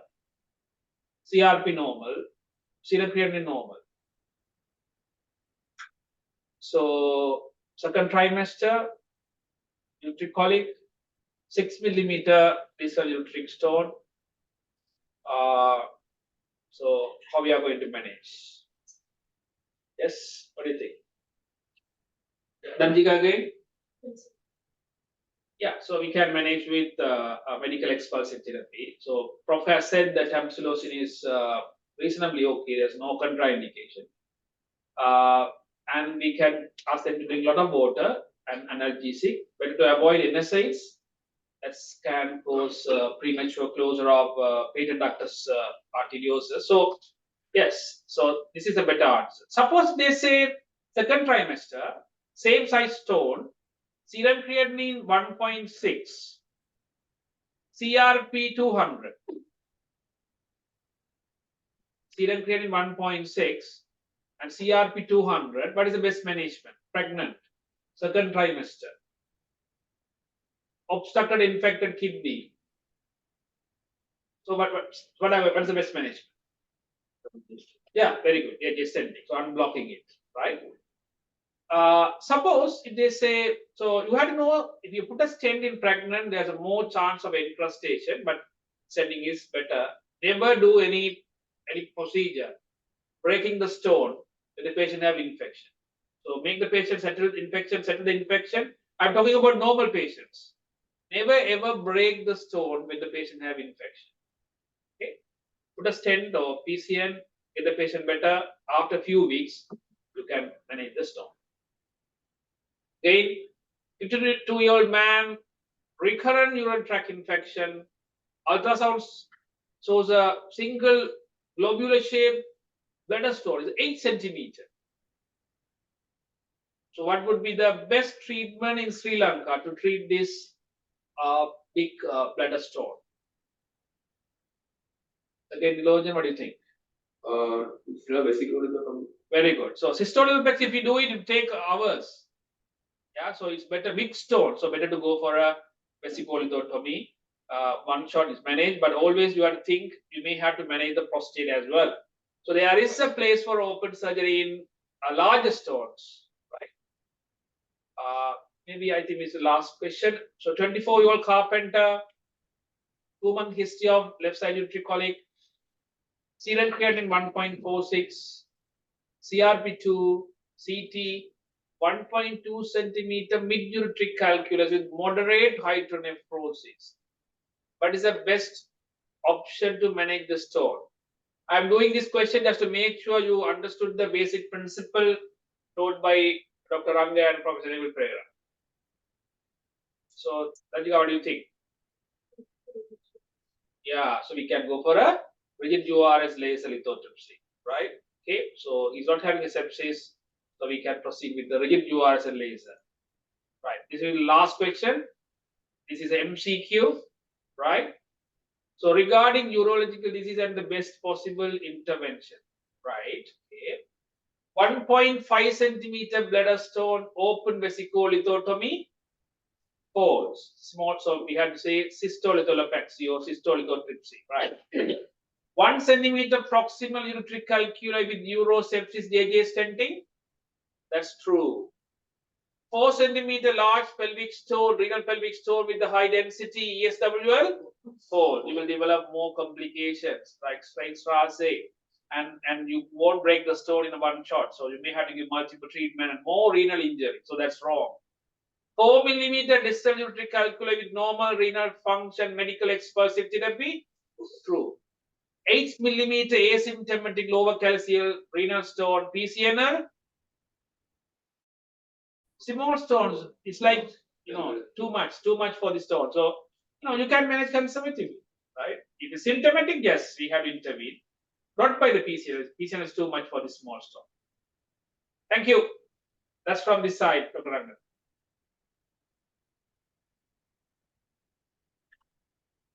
Thank you, Gobi. Thank you so much. Thanks for your contribution. So we'll continue from this end. And one more presentation before we break for the tea. We have Professor Srinath Chandrasekhara waiting to talk about metabolic screening and recurrent stone formation. May Cody invite sir for you to take over.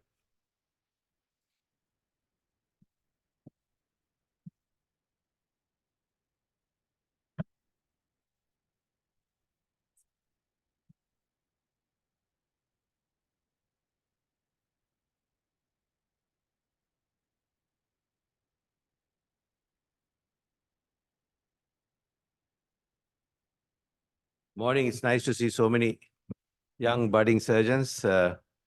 Lovely to have Professor Neville Pereira in the audience. So I'm going to talk about metabolic screening, which actually is nothing more than a few slides, but I thought I'll go slightly more than that for the benefit of all our surgeons. About beyond surgery and medical expulsive therapy, what are the things we need to do about stones? Where does diet come into play? How do we assess these patients? So it's nothing about surgery. It's nothing to do with surgical technique, but it's more of the practice of various other assessment methodologies to evaluate patients with stones.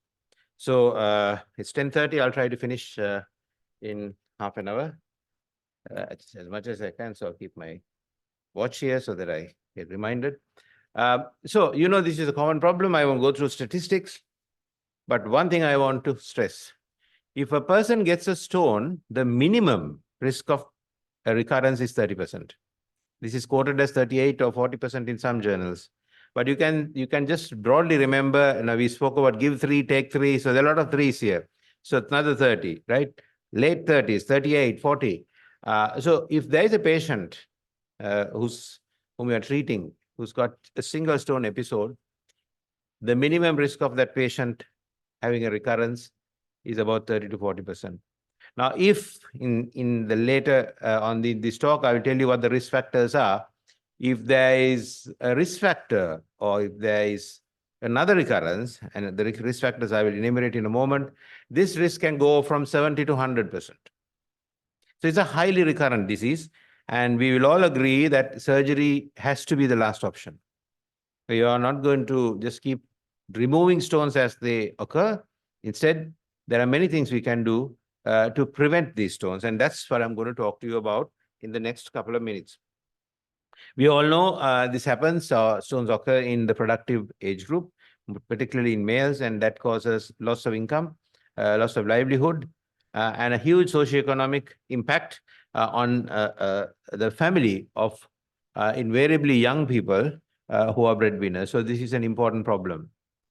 It is even more important because many of us, certainly all of us in this audience, live within the stone belt. They are not really sure as to why this is the stone belt, but one thing common is that it's around the equator. But the highlighted area is described as the stone belt, where there's an excessively high incidence of urolithiasis. So the exact nature of this problem, apart from climatic conditions, is not known because it cannot be genetics, because this spreads across South America to the far east and the jungles of Indonesia. So it can't be just genetics. There's something else going on. Right, recurrence prevention is what I'm going to talk about, and that includes biochemical assessment and comprehensive assessment. So Professor Neville Pereira already alluded to this. Ensure complete removal. If you have residual stones, the chances are that they will nucleate and form more stones. Not necessarily the same type, but they will form as a nucleus or function as a nucleus for many other stones to form. Secondly, if you find anatomical abnormalities, correct them. If you can't, again, Prof mentioned, there may be little point in removing the stone because it's going to come back again. So this is what happens in a lot of demonstration cases. We cleverly go and remove stones from diverticuli and cysts and various things. But the underlying factor there is stasis. So unless one can correct that primary problem which led to the stone, there's no point. It's only a matter of time, a short time, that these stones will recur. So correct the anatomical abnormalities. This could be a ureterocele. I hope you know what ureterocele is. Everyone knows? Ureterocele is an embryological remnant of the kind of a membrane that is there. You know, the ureter at some stage of development is a solid cord and then it canalizes. So during this canalization, there are two places that can get obstructed. One is the PUG, a pelviureteric junction, which can lead to obstruction and therefore stone formation. Other place is the vesico-ureteric junction, where there can be like a membrane which forms a ureterocele, and this causes relative obstruction, and resulting stagnation can cause stones. So correct anatomical abnormalities or any surgical causes. Prevent infection or treat infection. Now, these are three main causes why stones form. One is a foreign body, and the stone itself can be a foreign body to nucleate more stones, and that's called epitaxy, EPI taxy. Right? If one stone gives rise to formation of this another type of a stone around it, that's called epitaxy. Right? So remove foreign bodies, forgotten stents. Sometimes inadvertently people go and put non-absorbable sutures in the urinary tract, and that forms a foreign body. Catheters, right? Tumors themselves, stones themselves. Correct anatomical abnormalities, ureteroceles, PUJ obstructions, calyceal diverticuli, prevent infection, right? And prevent stagnation. So these are some of the correctable causes to reduce or minimize risks of recurrence. So if you find that these things are there, unless you correct them, your stone is going to recur within a short period of time. Now, let's talk about other measures to prevent stones. The best medicine and the most effective medicine, no matter what type of a stone you're treating, to prevent it would be good hydration. There are various theories and there are various ways in which you ensure good hydration. We'll talk about it briefly, but just remember, good hydration is a universal method to prevent recurrence of stones. Nutritional management, I'm going to expand on this in a moment. The various nutrients that we take in excess or sometimes too little can cause chemical imbalances in the body, and these chemical imbalances will cause increased lithogenicity. Lithogenicity is stone forming tendency. Can somebody tell me where in another system, organ system, where increased lithogenicity forms stones? Can somebody tell us? Just to wake you up from my very interesting lecture, maybe we can ask a question. Yeah, where? Where do you have stones forming due to increased lithogenicity? In bile, right? So similarly, all these factors, lack of hydration means highly concentrated, nutritionally inappropriate means, again, there is various solutes getting excreted in urine, and these things can cause increased lithogenicity. And this increased lithogenicity is the fourth cause, if not the fifth, from what I've mentioned, why stones form. So you need to correct anatomical abnormalities, stagnation, foreign bodies, infections, and reduce lithogenicity. Reduce lithogenicity. Remember this, and if you talk with these terms in a Viva and you have Dr. Ranga or Professor Neville Pereira or many of us, we will get very impressed, and you will get good marks, because these are scientific terms that a surgeon must use. And of course, lifestyle advice, alcohol, nutrition, what you eat, what you drink, all those things will matter. We'll talk about it in a moment. And finally, if all these things are inadequate and you think there's a high risk of stones forming, and there are particular chemical types of stones that have this high risk, then we need to use pharmacotherapy. So remember, pharmacotherapy is the penultimate, that is the one before the last method of managing stones. The last way of managing stones is surgery. Because it is so rampant, so frequent, so recurrent, surgery cannot be the first way of treating them. Prevention has to be the way of managing stones, and management means prevention as well. So diet and stones, we know the good things, hydration, fruits and fiber in general. There are certain fruits that may not be ideal, but generally speaking, fruits and fiber and fresh vegetables are known to reduce, but certain vegetables in excess can have a lot of oxalate. I'm not going to go into that because you're just going to remember a lot of clutter and you're going to have a lot of detail. So you should not have an excess of vegetables that are abundant in oxalate, because that will increase the oxalate content in diet. But generally speaking, fresh fruit, fresh vegetable, and excellent hydration are primary measures of preventing stones. Widespread thought that calcium is not good for stones and that calcium will cause stones. Not true.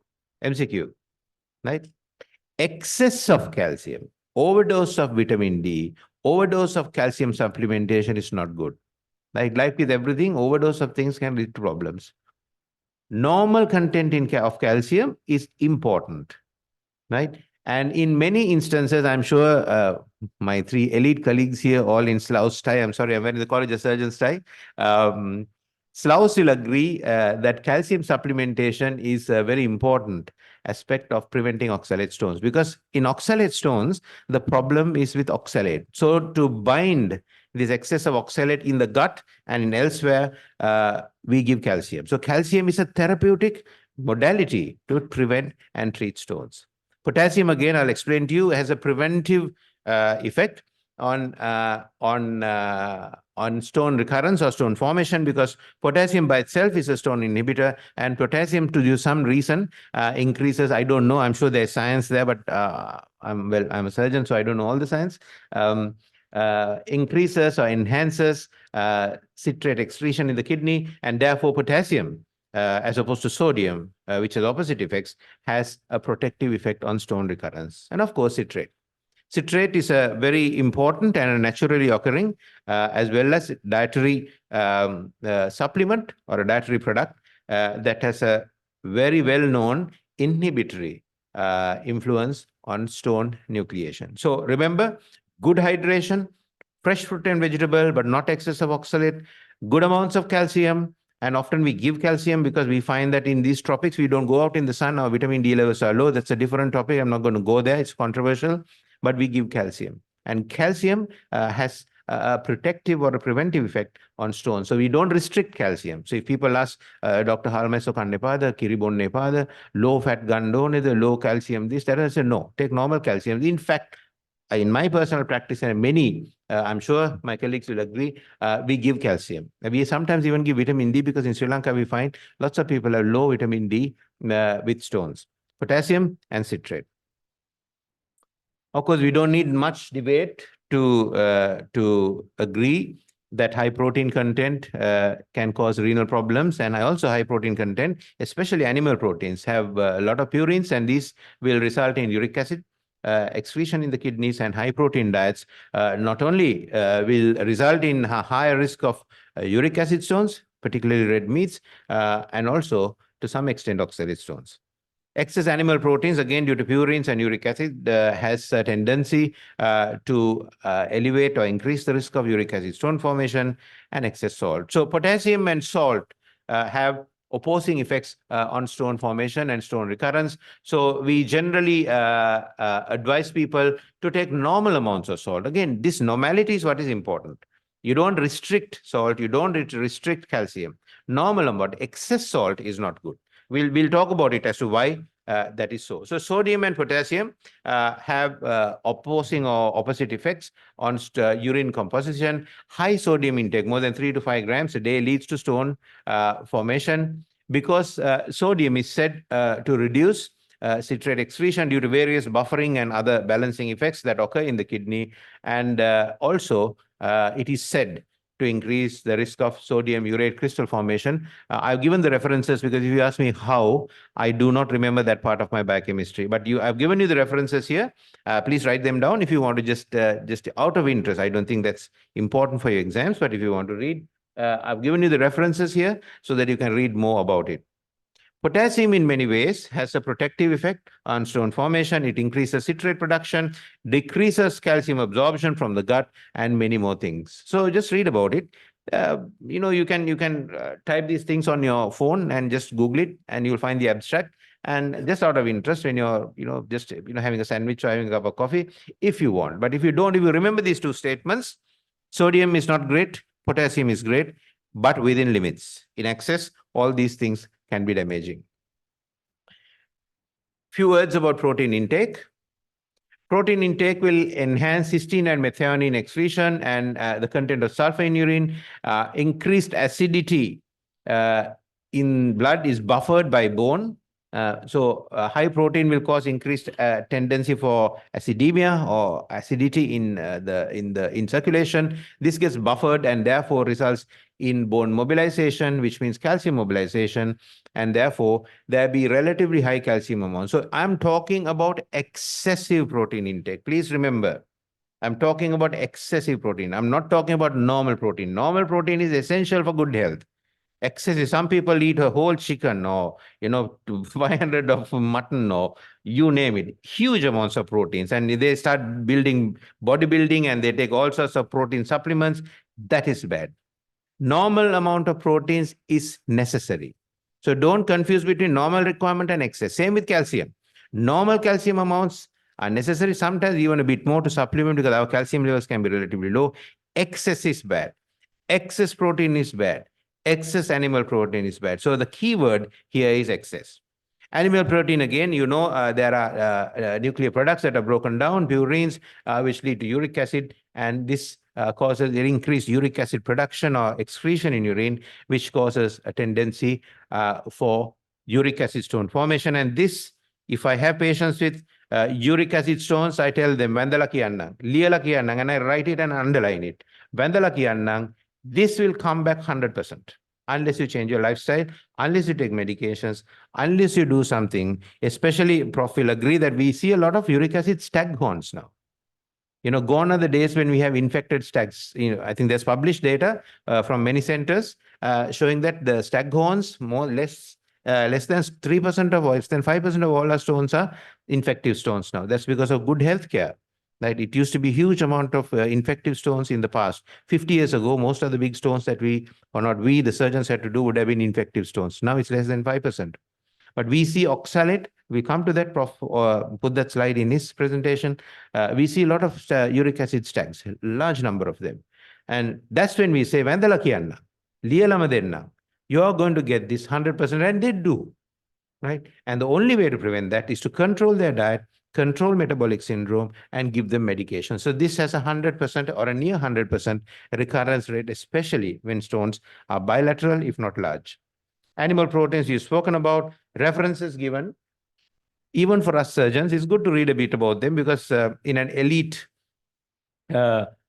audience with doctors, we are misters because many years ago, that we were not given the chart of being doctors. So in the UK, we are still called Mr. So-and-so. If when professor goes, he'll be Professor Mr. Neville Pereira. Ranga will be Mr. Ranga Vikramarachi, because we were not considered to be doctors, just to take your mind off. So we can even have a good conversation with doctors about the medical aspects of stones. So it's good to read. I've given you the references, just punch them in, and you might just pick a few points for a discussion in 5-0 when you're talking to your medical SRs. Important. Metabolic syndrome. The components of metabolic syndrome. Gobi, if you're listening, I hope this hasn't changed now. These slides are from a few years ago, but to my knowledge, it hasn't changed. Metabolic syndrome is a collection of problems and collection of conditions which is highly prevalent and becoming increasingly more prevalent in Asia and particularly in Sri Lanka. So we don't see much malnutrition in cities now, but we see overnutrition. We see malnutrition in rural areas, but we see overnutrition in the cities. But of course, with the current taxation, that might change again. And there might be a natural end to metabolic syndrome with 18% VAT. But remember, diabetes, hypertension, hyperlipidemia, and obesity, metabolic syndrome. And this has drastic cardiovascular side effects. You know that? This is not cardiovascular, this is renal. But remember that those with metabolic syndrome, I'll give you the statistics in a moment, have a very significant increase in the risk of stone formation of different sorts, particularly uric acid, but of different sorts. So remember the components of metabolic syndrome. Remember that this is an increasing problem in the communities that we serve, and metabolic syndrome is directly linked to stone formation. So if you see a guy with a BMI of 35 waddling away, right, and you treated these stones very successfully, and you cleared, all the stones, there are no residual elements, you cleared his stack beautifully, well, you've done only, 30% of the job. He's got a more than 60% chance that he's going to recur because of this. So you need to watch out for metabolic syndrome. You need to control particularly diabetes and patients' body weight if you want to reduce their risk of stone recurrence. So impact of obesity and urine composition, these people have significant increase in their urinary acidity. right? And acidity leads to uric acid deposition. They also have very poor diet or dietary indiscipline, and they invariably indulge in a lot of high protein, if not a high calorie diet. And this results in urinary acidity, increase of various elements like uric acid and other purines in urine. And this is a lethal combination. All right, it's a recipe, an ideal recipe for stone precipitation in the kidneys, and they excrete large amounts of stone promoters such as uric acid and calcium, which is abundant in these diets, and this makes an ideal environment. The kidney becomes an ideal environment, acidity, increased lithogenicity, and stone formation. So this is, in a nutshell, the scenario that takes place in patients with metabolic syndrome. So measures to prevent urolithiasis should be a part of metabolic syndrome risk evaluation program. So another conversation you can have with your medical colleagues in 5-2-0 as you have lunch or your vade or your tea or coffee. You still go to 5-2-0, do you? Yes, good. Right? So you can tell your medical colleagues, okay, Machang, you have to treat metabolic syndrome, but remember, we also have to come in, so treat us well, because these guys get a lot of stones. And you need to control this if you are going to treat them successfully, because this is why urology waiting lists are becoming fuller and fuller, because the country is not addressing the risk factors and the preventive aspects of stone disease. So lithogenicity is affected, oxalate and uric acid. Calcium oxalate is the most prevalent stone in metabolic syndrome, although uric acid is significant, more in men. And also there are problems with phosphate, magnesium. This you may not need to remember. Just remember metabolic syndrome, diabetes, obesity, stones. If you remember that, I think we've done our job. So here are some statistics. If you look at this, you'd find that those people with those who are overweight have a significantly elevated risk of stone formation.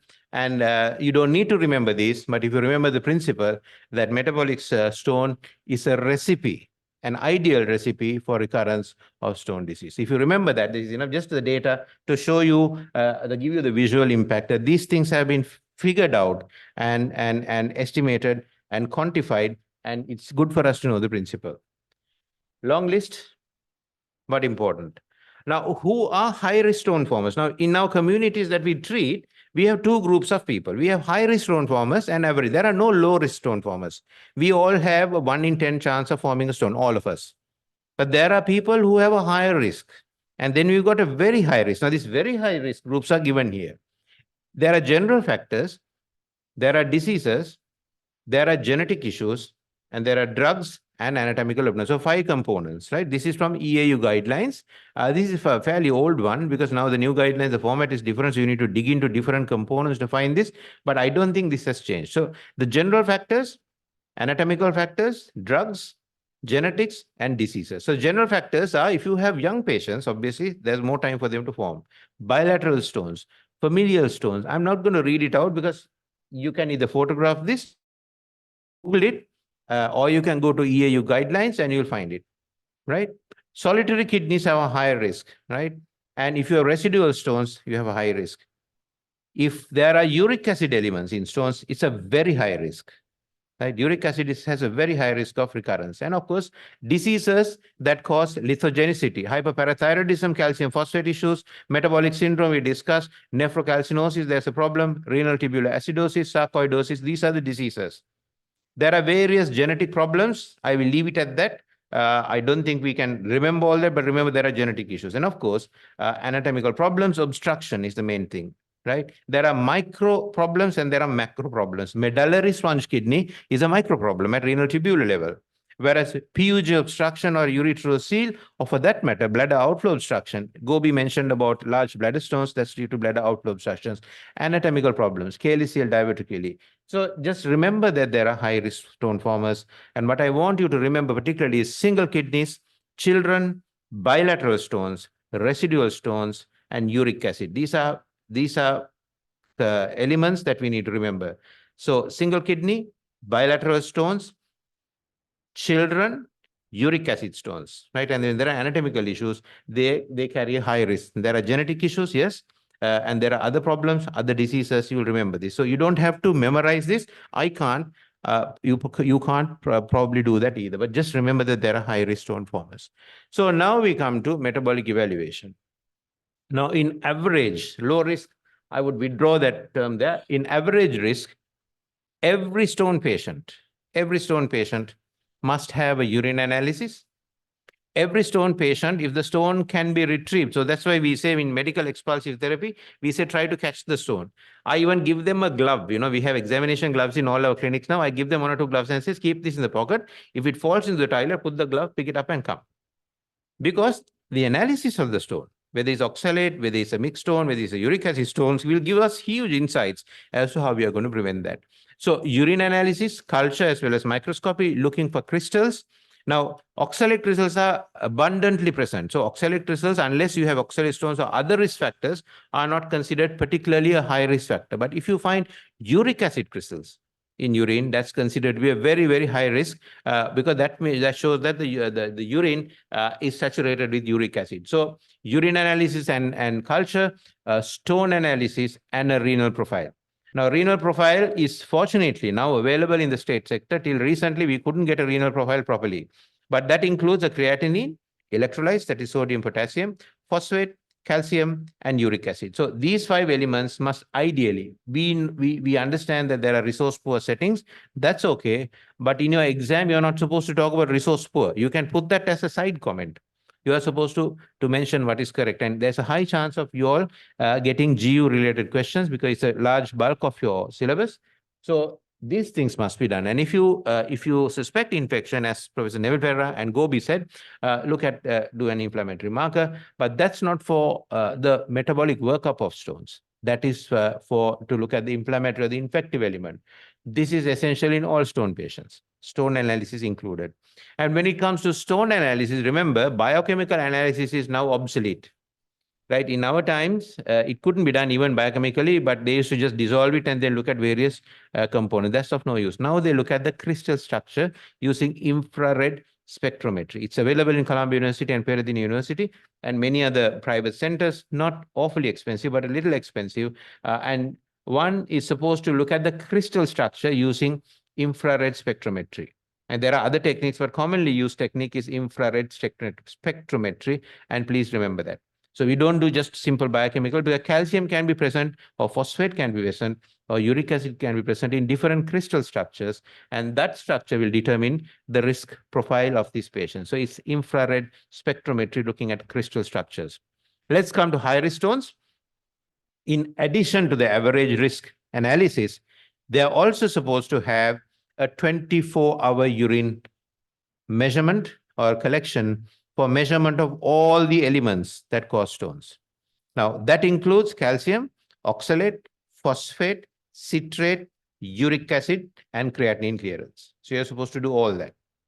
Okay? So calcium, oxalate, phosphate, citrate, uric acid. Did I forget anything? These are the common things. And we often do, now that they've got a 24-hour collection and you're doing a renal profile anyway, and you've got all this, we do a creatinine clearance, because if it's a high-risk patient, there's every reason that this patient can have early CKD as well. Right. Now, here's the problem. What do you think patients will do when you ask them to do fasting sugar? They start fasting and exercising 1 week before. Right? So that's why we have now circumvented that by getting an HbA1c. Same thing happens here. Wherever you say we are going to look at your risk profile and you are chubby and you are eating too much and you're having Coca-Cola every day, what do? They stop 2 weeks before. They start exercising, drink 3 liters, 4 liters. They dissolve themselves in water. And this test is invariably wrong. Because you are going to see the altered behavior in this. So you have to tell them, look, this is expensive. Right? You have to collect your urine for 24 hours. Please do what you do. You drink your Coca-Cola the normal way you do. Take your McDonald's the normal way you do. Do what you normally do, because otherwise, if they start preparing for this test to behave better for the doctor, you're going to spend a lot of money, right? Or spend a lot of time and effort and get a wrong result, because you know that excretion is largely dependent on what you take the previous 24, if not the 48 hours. So if they change that, you're going to get stumped with an inaccurate report.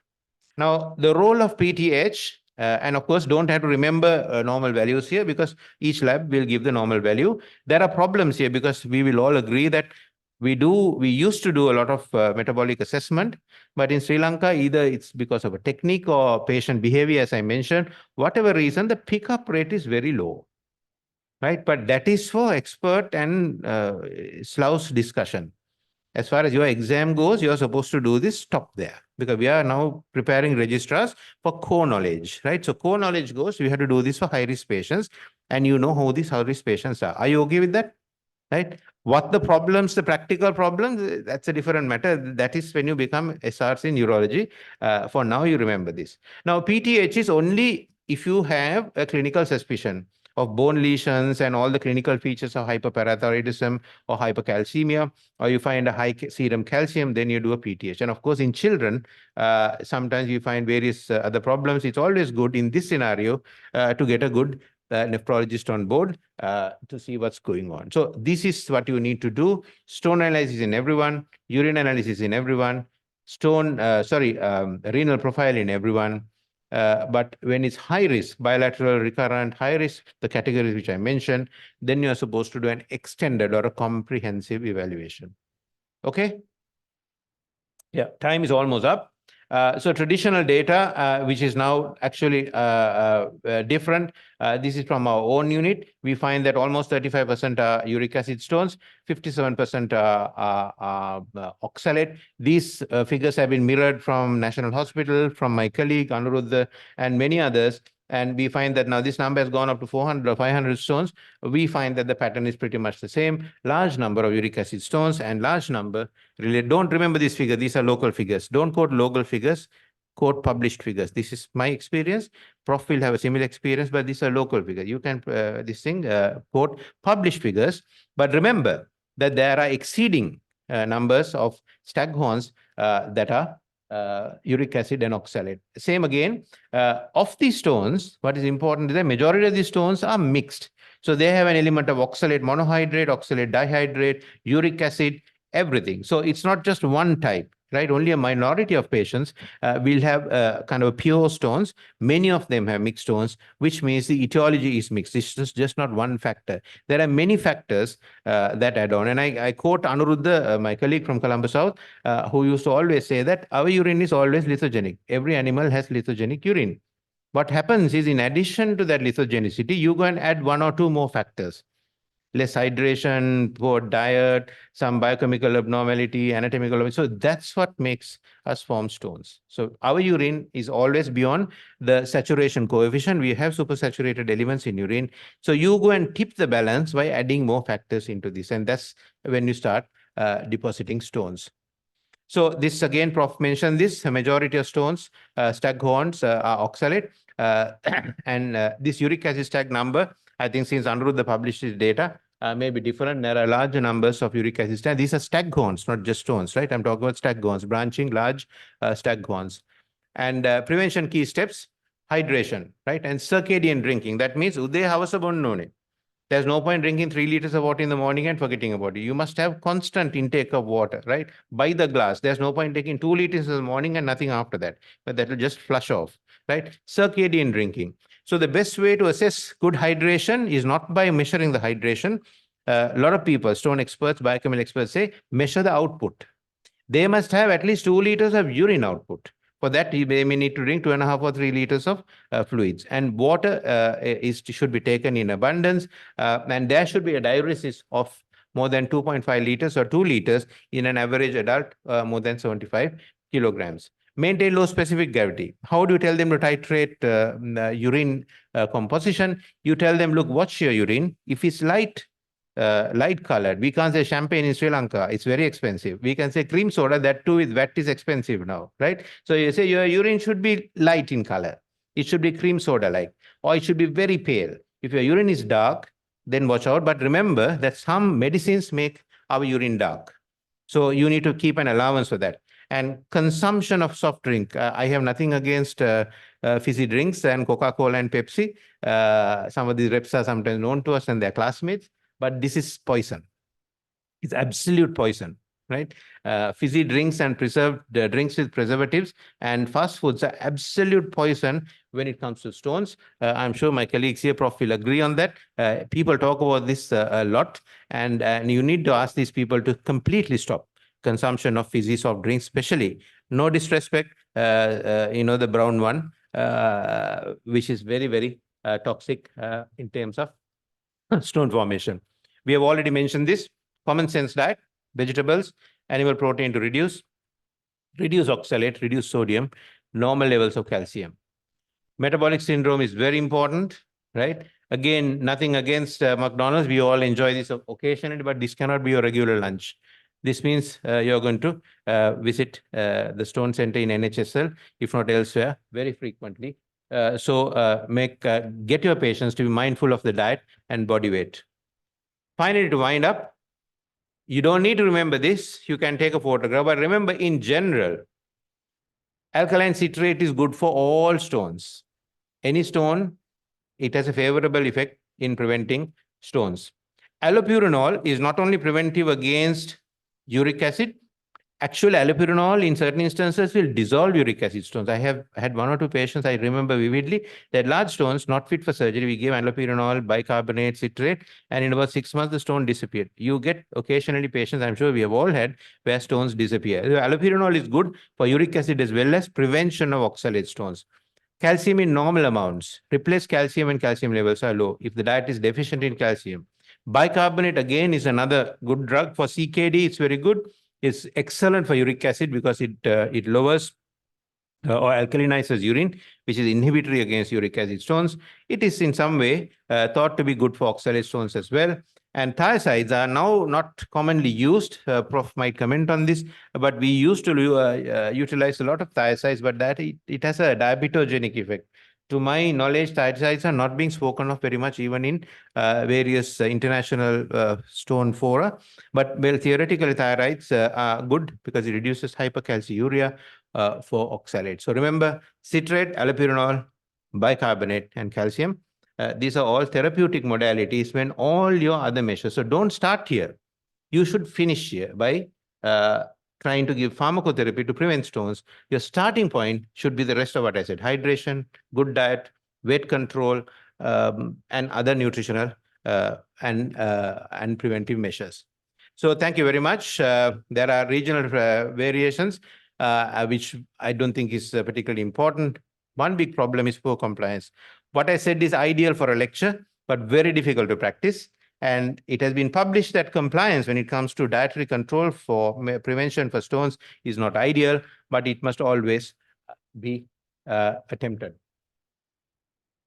So the supreme art of war, and in this instance against stones, is to subdue the enemy.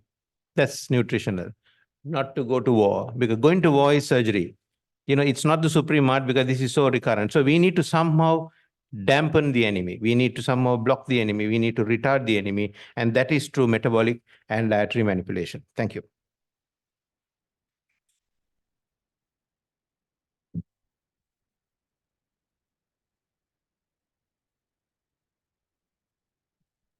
So we will take a short break. Anuradhapura, Karapitiya, Gaul, and then Batiklo, Kandy, Peradeniya.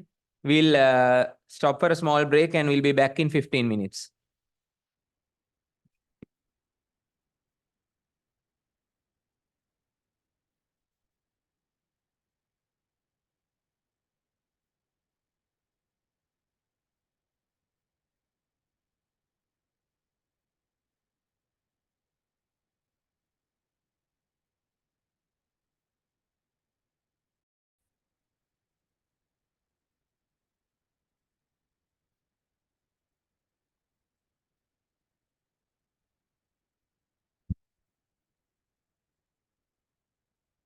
Welcome back to second part of this segment, and here we are going to discuss 2 cases just to highlight and emphasize on some of the key aspects.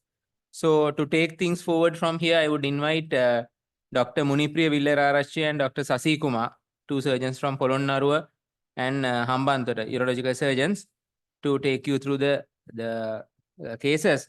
I request all the participants to actively involve with the case discussion. If you have any doubts, please ask questions, clarify then and there. And remotely, we have expert panel from here in Colombo, Professor Neville Pereira, Professor Srinath Chandrasekhara, and also Balagubi joining from Jaffna, and Dr. Manjula Herath is joining through Zoom from Kandy. They are all on board. So may I kindly invite sir? Otherwise, we will find it difficult to get the camera.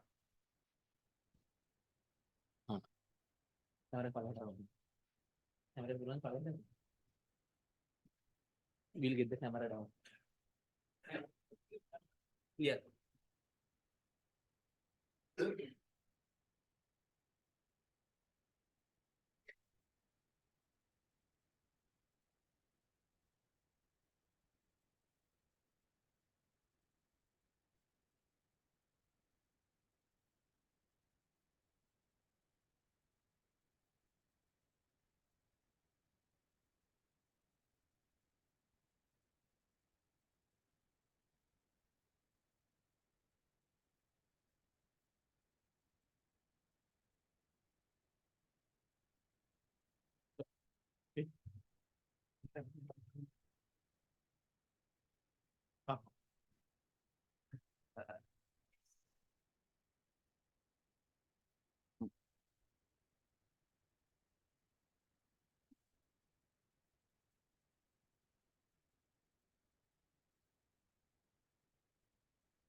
Good morning, everybody. We will go through the first case. This is 46-year-old lady presenting to A&E with the recurrent UTI, left flank pain, dysuria, fever for 3 days. How would you assess this lady? This is an interactive case discussion, not the presentation.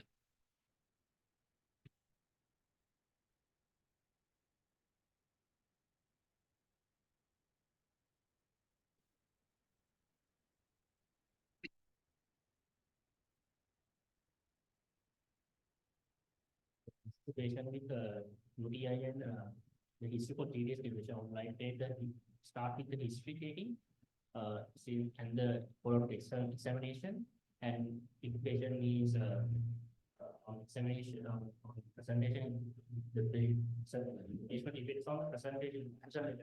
In history, what are the things you want to? The what we have all given is the duration of the symptoms. At the same time, there are some comorbidities like diabetes, and also the patient had in a past history of UTI and any other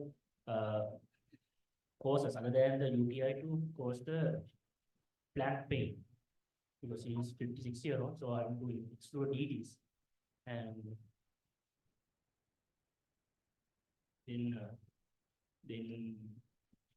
then look for the examination part to see if there's any joint tenderness and fever and hemodynamic stability like BP and pulse rate.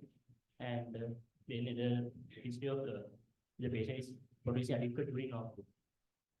So with the overall history and examination, I will have an idea if the patient is having only UTI or whether it's complicated with the sepsis or not.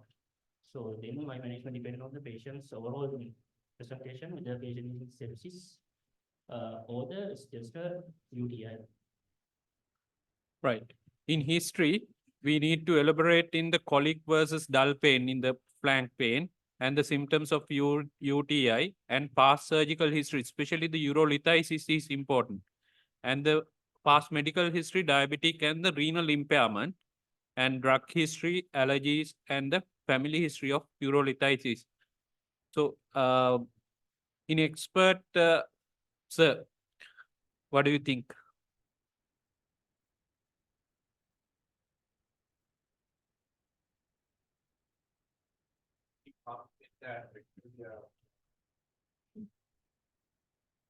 To find out if he has diabetes or pylori.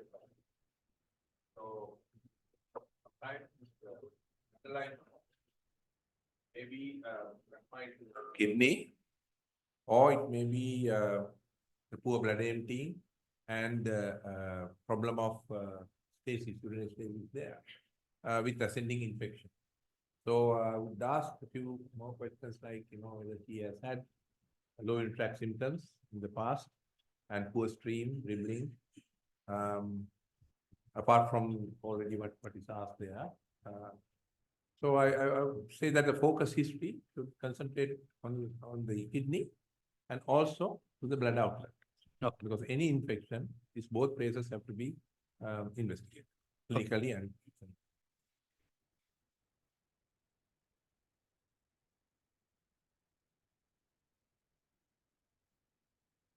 Recurrent UTI means you have to exclude the bladder problems. And examination part, always look for a palpable bladder after emptying the bladder. And then routinely for palatable masses and pyelonephritic kidneys, pyelonephritis or pyelonephritic kidneys. So these are the findings. In history, she has left ureteric colic for 1 week duration. And during last 48 hours, she developed chills and rigors and fever. So history of renal stones disease with ESWL is attempt unsuccessful for the renal stone. And the temperature is on admission 101 Fahrenheit, tachycardia with hypotension, pulse rate is 120, blood pressure 90/60. There is a tenderness over left flank. Now, how would you proceed from here?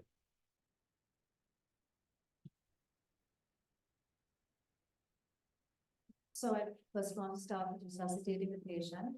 So start her, she's obviously in sepsis. So I'll start her on oxygen, give IV fluids, and start broad spectrum IV antibiotics to ensure there's gram-negative coverage. Then simultaneously, I want to investigate as well. So I'll start with this urinalysis. I want to get a CRP. I want to do an ABG to see if she's in lactic acidosis. And then I want to, because she's got a history of renal stones and ESW was unsuccessful. So my worry is that it's an obstructed infected system. So I want to proceed with imaging to see where the obstruction possibly is. Any samples that you collect before starting antibiotics? Sorry, I want to take a urine for culture and ABST.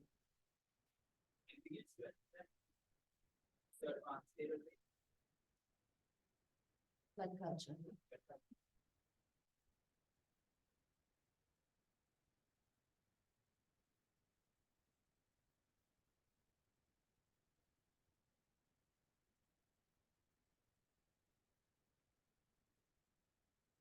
So these are the acute management online. As she mentioned, IV fluid resuscitation with the crystalloids and the strict fluid balance chart is maintained. And the initial bloods, that is a full blood count, renal function test, and the CRP and the CBS also important. And the blood gas for the lactic acidosis, we can see in the blood gases. That is, blood gas is the point of care test actually. So in your exam also, you can mention about the point of care test. And then before the antibiotics, always blood and urine culture. Patient comes with fever, so blood culture is important before starting the broad spectrum antibiotic. Then radiological investigation, ultrasound scan, and the X-ray KUB in our setup. But in ideal setup, sometimes straight away they will go for a NCCT KUB after excluding the pregnancy. So how important is this exclusion of pregnancy? Particularly now if you are working in the other countries like in the UK. I think exclusion of pregnancy is important for imaging. You don't want to do an X-ray or the CT if the patient is pregnant. So just again to take on what Ranga said, what happens in a emergency setting in an ideal setup? is that they always check the urine and they don't send the urine to the lab to centrifuge the next day and look under a microscope. It doesn't happen. That is a point of care test. They just dip the urine, like the dipstick, and they'll know. And the culture is only sent if there are nitrites. Then they don't send the culture. We found that it's not possible. Similarly, there are multi-sticks that they use. They will not only look at urine, these elements of nitrites and pus cells and red cells, glucose, ketones. They will also have an ECG. So it's kind of by default, everybody gets tested. And because the ramifications of doing an X-ray or using the X-ray in any form, the CT or KUB, in a pregnant woman has medical implications, not necessarily a therapeutic issue. Yeah, I think now there is a new protocol in the MRI protocol to pick up stones. Earlier, the teaching was that MRI will miss all the stones because there is no water in that. But there's a new protocol from, and you can use MRI in pregnancy to detect stones. So if it is essential and diagnosis is essential, ultrasound will be the first thing. But if, as earlier mentioned, if the ultrasound doesn't show ureteric stones and the cause of obstruction, MRI is another option. But by all means, for medical legal implications, I think you have to avoid the non-contrast CT and a plain X-ray. Can I add one more? Now, in this scenario, we are looking at a young woman who's febrile. So as Prof said, we need to check the upper tract and the lower tract. But one thing you know for 100% from this history is that this is not, we have to assess the lower tract because the pathology that we have maybe as a result of the lower tract. But she definitely has pyelonephritis if it's renal because lower tract infection does not give rise to fever. So if it's fever in a male, it's either prostate or kidney. If it's in a female, it's a kidney. Of course, we may have dengue and we having fever. That's different. But if it's urinary, so as Prof said, we have to do the lower tract and the upper tract. But in this case, despite whatever that's going on in the lower tract, she has pyelonephritis. Next thing is, my personal view here is she's septic, blood pressure is low, temperature is high. So we need to do a quick form of imaging. So I think bedside ultrasound is what is done again in an ideal setting, but in our setting, we know ultrasound might take longer than a CT. So you need to be mindful. But at the exam, you're supposed to say bedside quick ultrasound, because then you can also proceed to the next step if necessary. Yeah, I think ultrasound is the first step. I think the ward ultrasound is freely available in many units. So, and about the pain management, I don't know, we are still at the investigations. No? So when it comes to management, we will think about pain. Yeah, I think that's pretty much.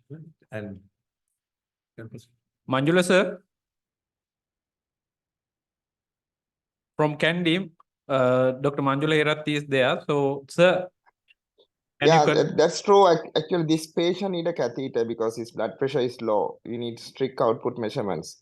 It's ideal to collect sample of urine when the patient is going to have a catheter. You can get a less contaminated sample for culture. Okay. So we'll move to results. Need for catheter apart from sample collection, Dr. Manjula? Because we need to monitor the output because she may go ahead, she may go going towards AKI. So we need strict output measurements and it's important for fluid balance management as well. one little thing to add, the catheterization, older people, especially there's a history of LUTS, lower tract symptoms. It's equally important to put a catheter and keep the catheter if there is a residual. I have seen many people treated with so many IV antibiotics, fever is not going down, and then moment you put the catheter, fever disappears. So it's a filling phase sepsis. When the bladder gets filled up, in a septic patient, before he empties, he will say that he is empty. The infection sort of doesn't get settled. So just catheterize for that purpose as well. Still bring to a very, we know in practice, medical wards, they are very frightened about catheters. Any UTI catheter, immediately you take it out. But when you are treating initially, the principle is to keep the infected system empty.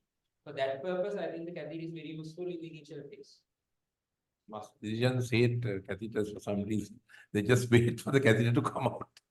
So in that type of patients, the duration of catheter, the at least 48 to 72 hours is enough. Is that so?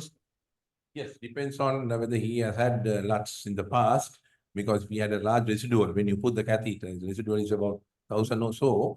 I think after the sepsis part and the stone part is sorted out, you have to investigate the lower urinary tract on its own merits. Right. So in results, full blood count, white blood cell count is 18,000. Hemoglobin is 9.7 with the platelet of 367,000. CRP came as 265 and the CBS also high, 19.7. And serum creatinine 2.65. Lactate level is 3.8. Those are the blood reports. So in ultrasound scan, left side kidney 11 centimeter size, non-obstructive middle calyceal calculus 10 millimeter in size, and the left side mild hydronephrosis with upper ureter 8 millimeter dilatation. They have doubt about the left side vesico-ureteric junction calculus in ultrasonically, and the right kidney is normal, no perinephric collection or abscess, partially filled bladder with floating particles. Others are normal. So this is the X-ray KUB.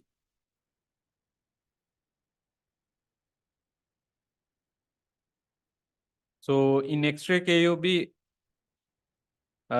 anybody can comment?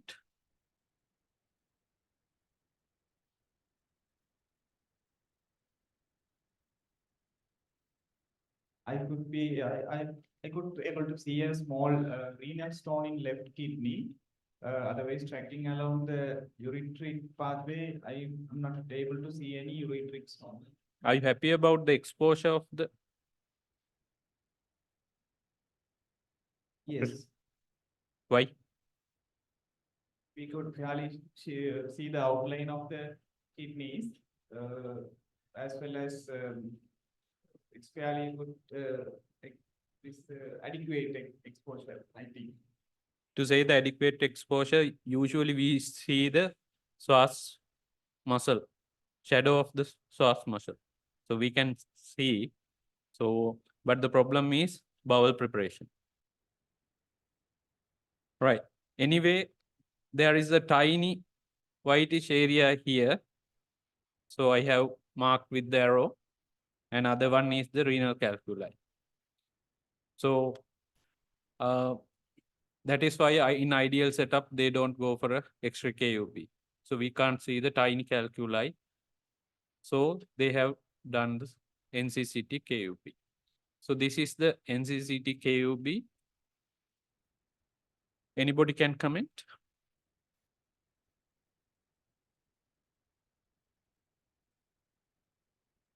There's the left side basically ureteric calculus is there, and the left side the renal parameters calculus there.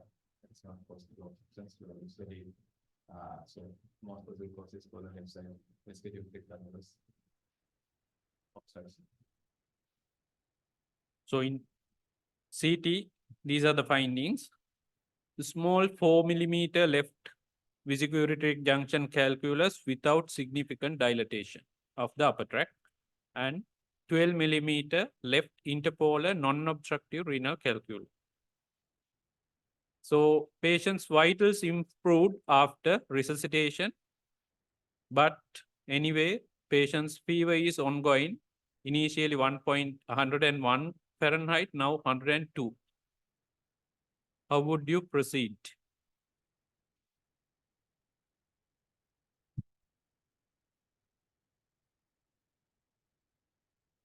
So this patient is having an infected obstructive system, and the patient has been resuscitated, and as the hemodynamics being improved, I would get an anesthetist to assess the patient when the patient is fit for general anesthesia, and if the patient is fit, and then I would think of proceeding stenting, JJ stenting under a GA, and if the anesthetist is not happy to anesthetize, I would think of going for a percutaneous nephrostomy to release the obstructed system. So always you want to general anesthesia for this patient? No, we can we can do it under spinal range. In female? Not in ideal setup. Even in our setup, we can do under local anesthesia. But in now, from this point onward, the main thing is we want to control the source. So source control include the drainage or the decompression the system. So as you mentioned, there are two options, percutaneous nephrostomy or the stenting. So what are the pros and cons of these two techniques?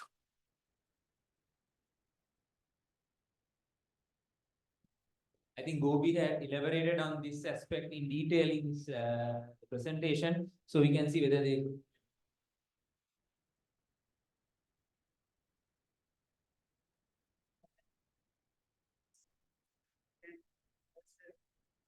Local anesthesia. Disadvantages, the tube is coming out from the body, but different stenting advantages, it's training internally and especially anesthesia.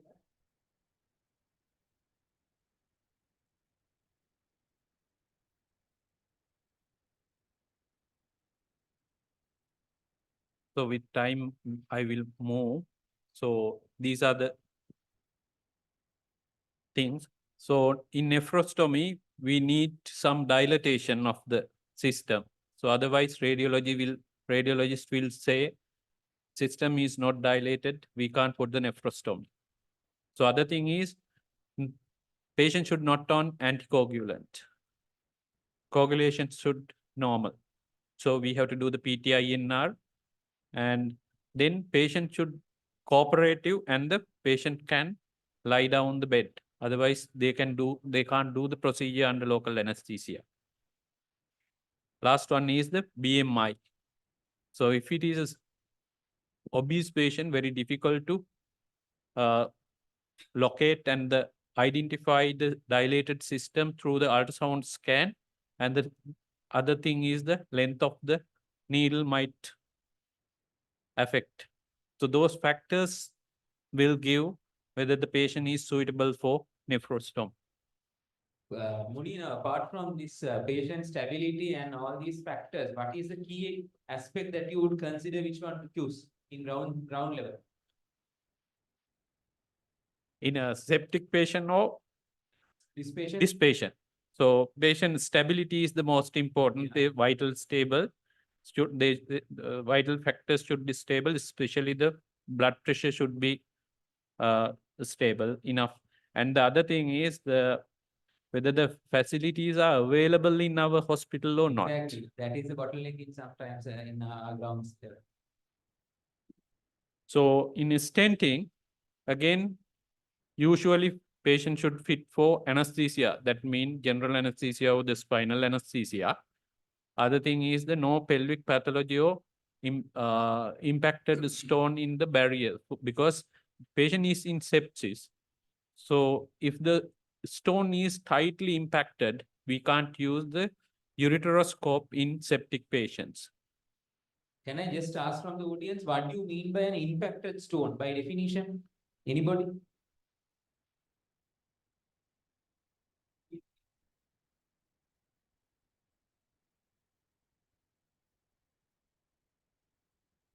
Any idea? Stone is strictly adhered to the ureteric process.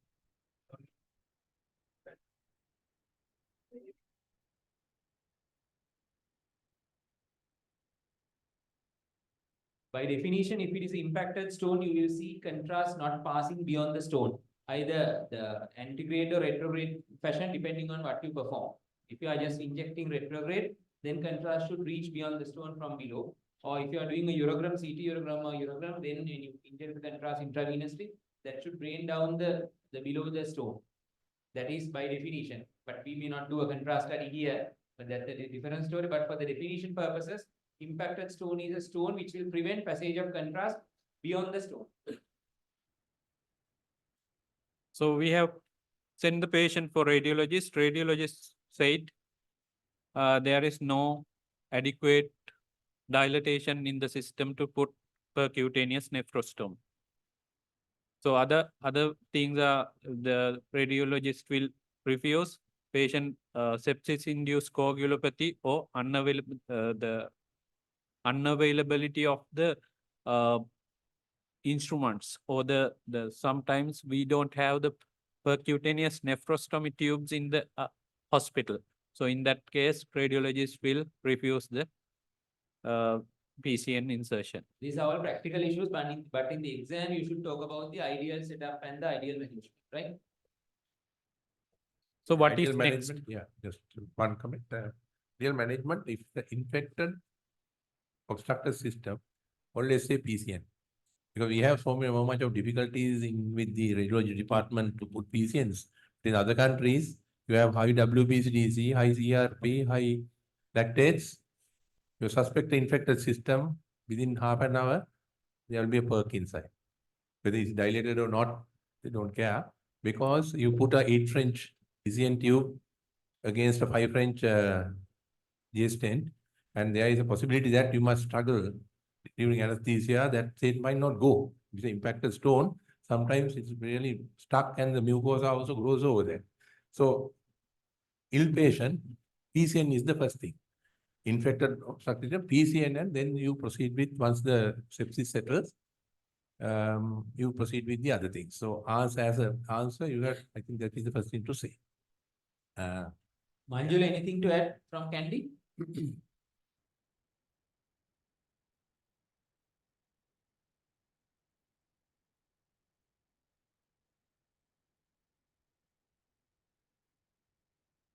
So what should you do now? The radiologist is refused. They can't put the PCN. Patient is in sepsis. Vital is stable, but ongoing fever is there. So what is next? Not the radiologist refused to put the PCN. Send back to your ward.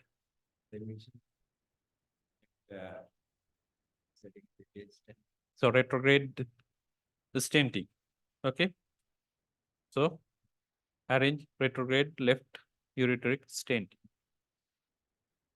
How would you arrange retrograde stenting in ideal setup? I don't want the procedure, because you are a registrar, not the urology SR. So I need how you prepare the patient and what are the things you want to do during the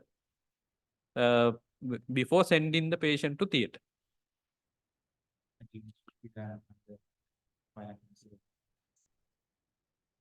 Take the consent from patients, explain the procedure and the complications and the risk of procedure. And any special things you want to mention during this patient getting the consent, rather than the general anesthetic complications and other things, procedure and post-procedure things. Anything. You can see.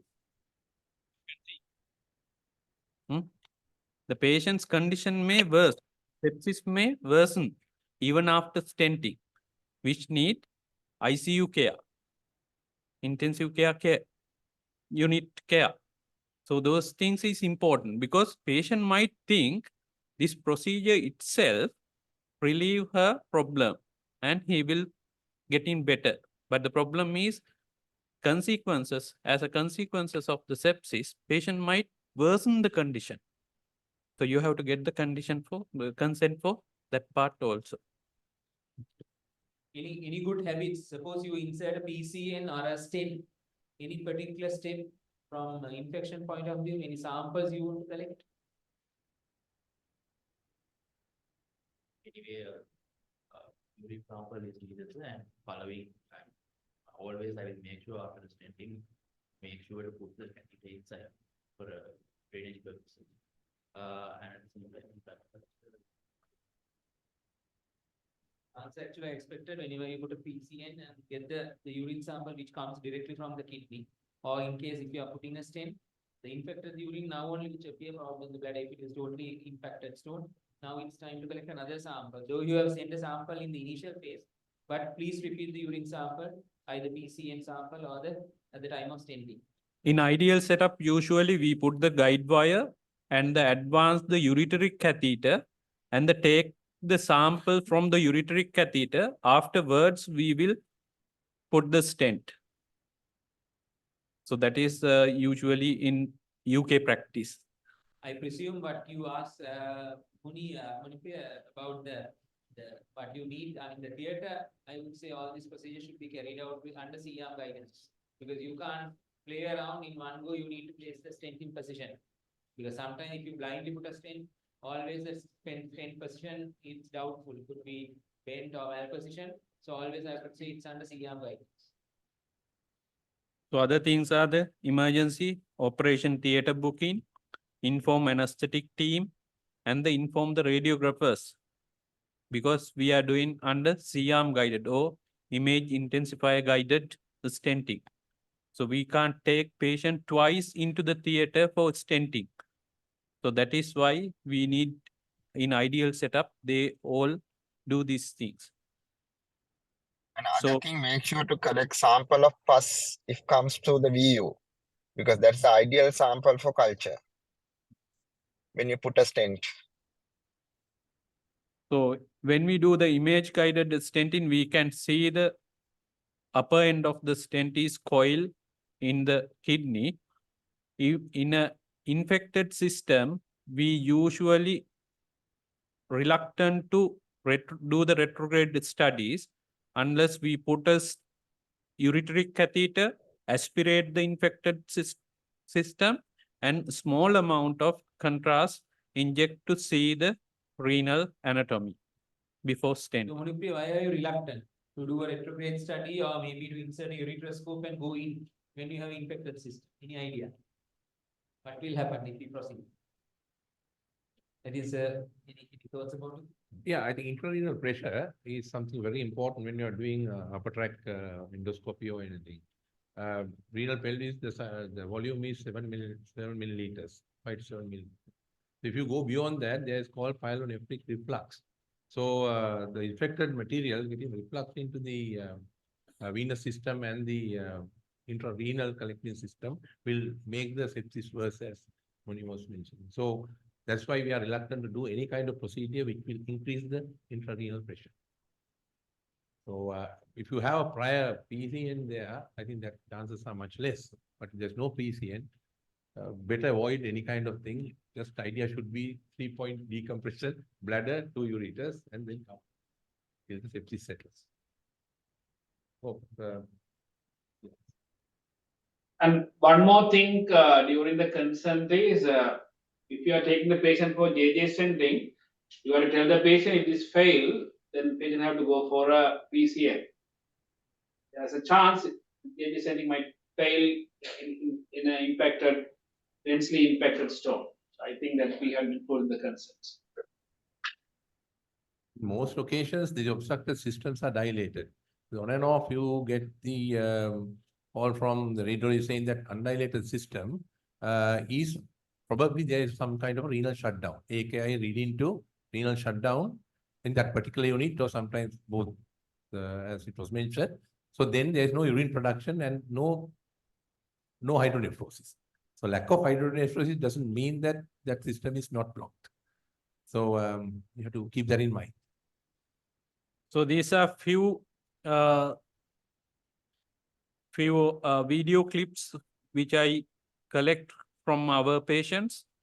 Hemodynamically stable patient with the obstructed system while we put the double J stent. So you can see how much of pus pouring from the kidney. So basically, I have put these video clips. You are a registrar. Next time, once you pass the part 2 exam, you will be a senior registrar in general surgical units. And you, at the moment, you are registrars in the general surgical units. Sometimes the urology team will ask to get the bed for the stenting. So usually we all get the bed at last, sometimes midnight. So because everybody think the outside abscess is the much important thing, you can't see the inside pus collection. So this is the inside pus collection. These are the video clips I have collected in my patients in Polonnaruwa. Actually, time matters to save their kidneys as well as to save their lives. Longer you keep a nephrotic kidney, the function will also deteriorate gradually, even if you decompress afterwards. So stenting procedure will take maximum 20 minutes or 30 minutes. So allow them to put the stent if the patient is severely obstructed. That is the one request showing these video clips. So this is the unstable patient's obstructed system. So you can see once put the needle into kidney, pus is draining. And other side is PCN tube, collection of pus, the pyonephrosis draining through the tube. Right. Post-operative, the post-stenting care. How you give the post-stenting care for this patient?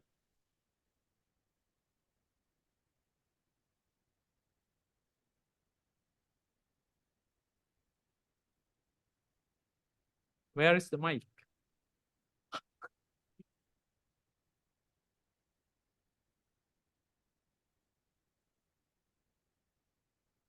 The stenting, I would like to get the post-procedure X-ray KUV to ensure the stent is inserted in the correct position.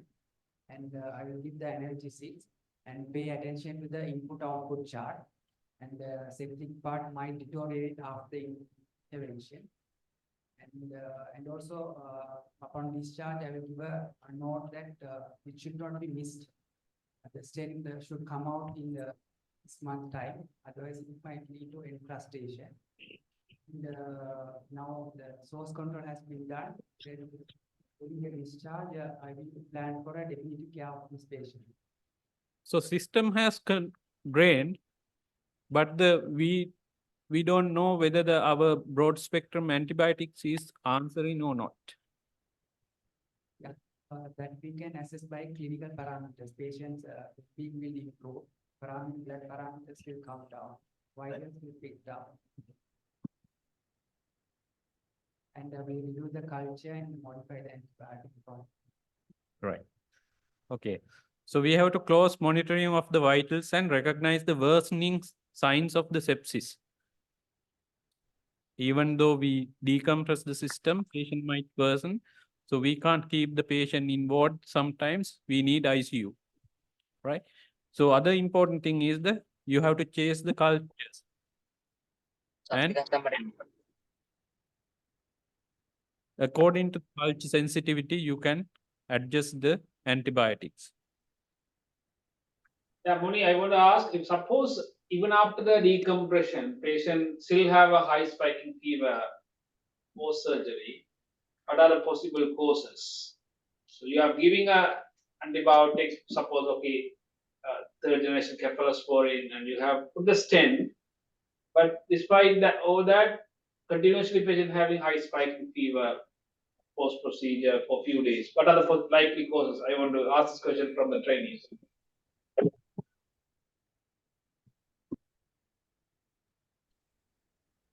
Okay, I think one common cause is stent is not in place.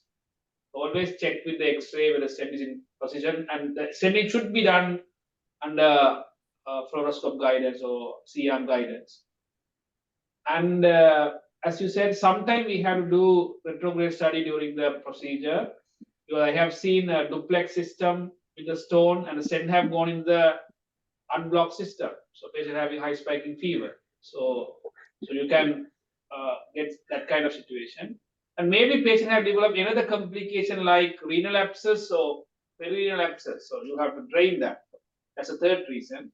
The fourth reason may be there's antibiotic resistance. So you may have to give meropenem or high antibiotic. So those are the things, possible causes. Thank you. One more thing I want to add, Gobi, because after some week, still the patient is running non-temperature for more than 1 week. Then we have to think of while on antibiotic, go and remove the stent and stone together, because those both can cause colonization with splanchnic flora.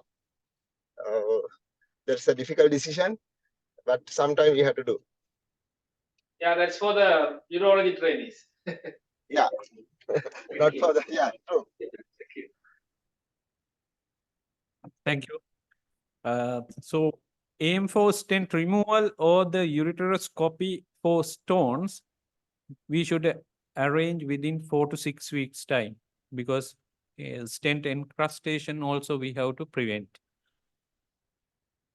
So summary of infected obstructed system, we have to prompt recognition, then early goal-directed therapy, source control, and the adjuvant treatment. In prompt recognition, you have to know about you have to diagnose the QSOFA, then goal-directed therapy, golden hour rule with the sepsis 6 bundle, take 3, give 3, take 3 is the cultures, blood test, and the urine output, and then give oxygen, fluid, antibiotic. So source control, PCNL double J stent.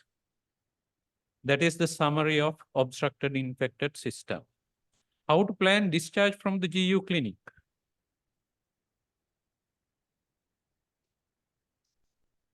Can we discharge this patient from the GU clinic once we sorted the stone?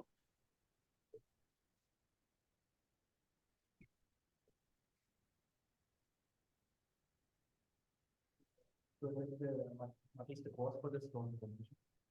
So for that we have to analyze the stone.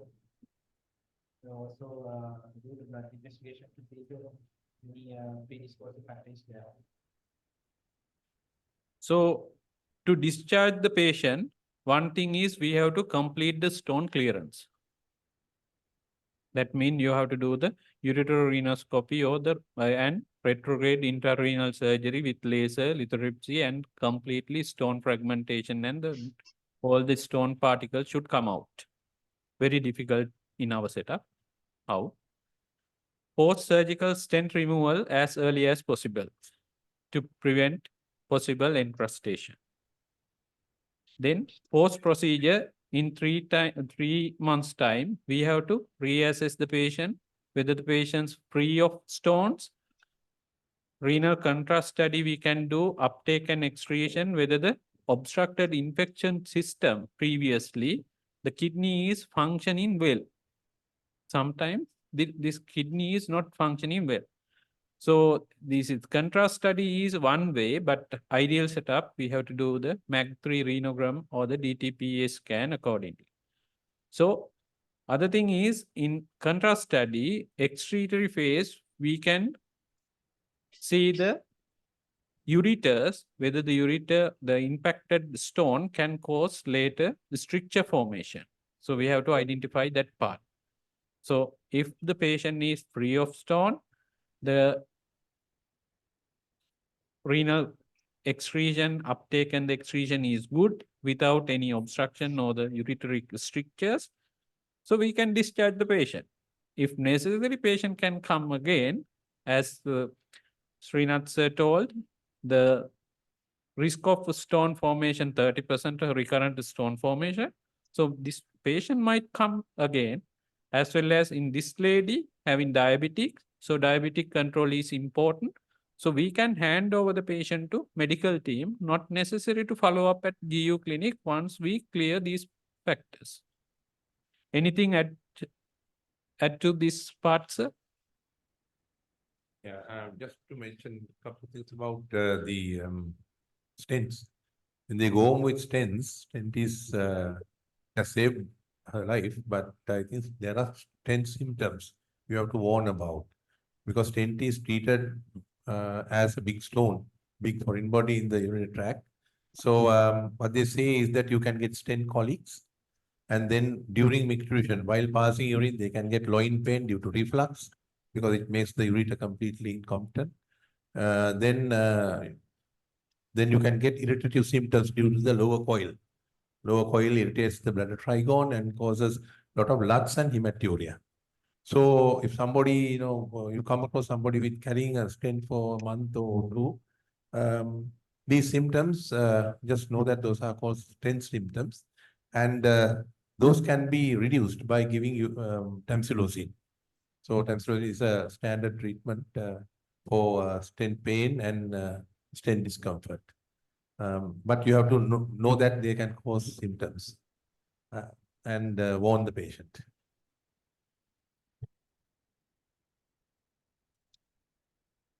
Okay, that is the end of case 1. So next case will be done by Dr. Charles Kumar.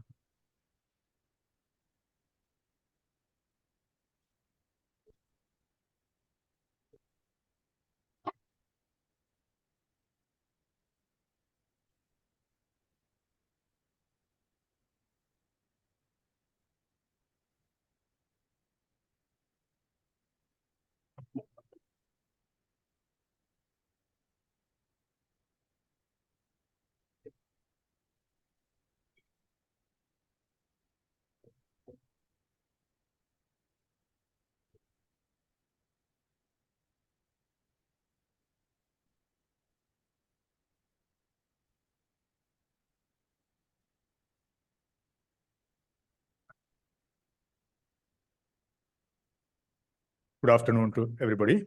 And contrary to the previous obstructed infected system, here the case mainly concern about the stone management related to kidney. So we'll go through it quickly.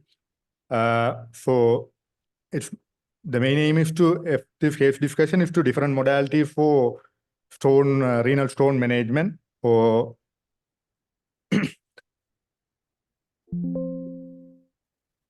right. So the case 1, it's a summary of the patient. I didn't want to go through in detail. It's a 45-year-old male patient present with right-sided loin pain for 8 months, and patient presented to a GU clinic as a routine clinic visit.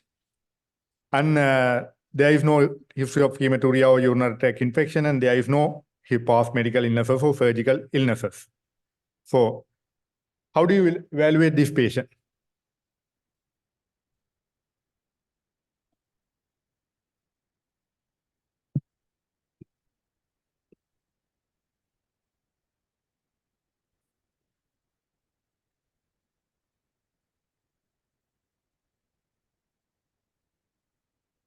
Initially, as usual, I will start with history, and I will get a thorough history regarding the progression of pain, whether it's increasing and the typical urinary colic type pain, and whether he had previous episodes of infective episodes like fever, and again the lower urinary tract symptoms.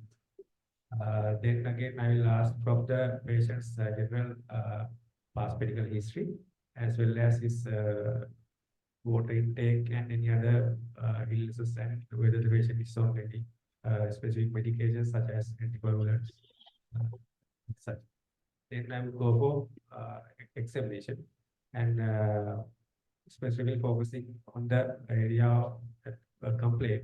So I will see whether there is any mass or the tenderness over that area. Following that, I would proceed with the investigations. Right. And regarding the investigation, for this routinely come to the clinic patient, and he has right-sided loin pain on and for 8 months. What are the investigation from clinic you will request?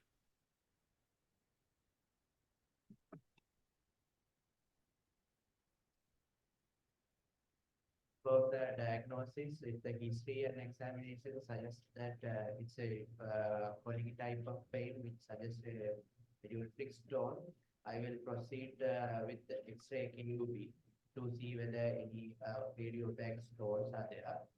And with that, I will order an ultrasound KUB also to complement the X-ray KUB. Then if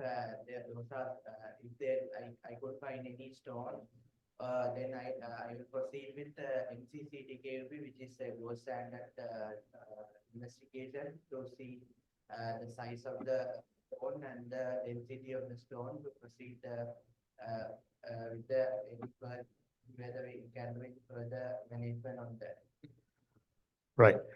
I think regarding the initial patient, if you suspect some urolithiasis, the urine full report is the initial basic investigation that will reveal some red blood cells, and it will say some if it is infected. So here the urine full report is normal, other blood report, the serum creatinine, that is normal. And you said that initial investigation regarding the images, you want to go for X-ray KUB and ultrasound scan. Right. And but here ideal setup, as long as the here ultrasound scan done initially, it shows a right side renal 1.5 centimeter middle calcium stone, and here we didn't proceed with the X-ray KUB. Is there any reason? Whether you want to go with X-ray KUB or you want to straight away go with the non-contrast CT KUB?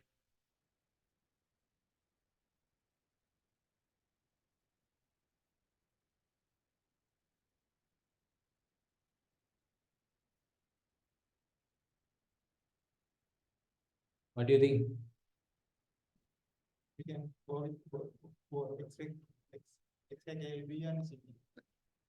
Yeah, actually speaking, when you here the point is cost and the radiation exposure. If you think about the X-ray KUB, how much millisievert you are going to expose with a single X-ray KUB, and how much with non-contrast CT KUB? Roughly. I think with the X-ray KUB, it is around 0.7 millisievert of radiation dose, and with the non-contrast CT, previously it is 5, but with a low dose non-contrast CT and the current techniques, it comes down to 1. So if you go for a non-contrast X-ray KUB and the non-contrast CT, usually with the non-contrast CT, if you request with a scout film, that will show the X-ray stone. So I think if you go for a non-contrast CT KUB with a scout film, no need to consider for a X-ray KUB. You can straight away go for a non-contrast KUB, because in this patient, it is essential to have a non-contrast CT KUB to plan the further management and decide on management options. Right. So here we go for a non-contrast CT KUB. Can you, one of you, comment about the non-contrast CT? Okay.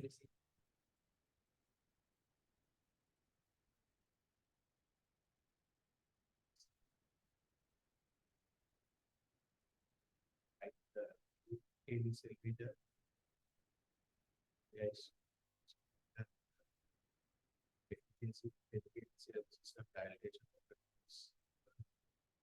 Section.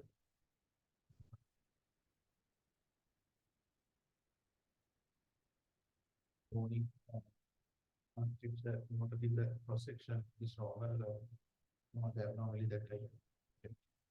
Yeah, I got only this film, but we have to go through the serial films to rule out any other stones. But according to this, there is no other stone or no obvious other stones in the kidney. And there is a right middle calcium stone without any evidence of significant obstruction. So it is a non-obstructive stone. By the CT, what do you want to expect? What are the CT details you expect from a radiologist? Or you want to go through to plan the management?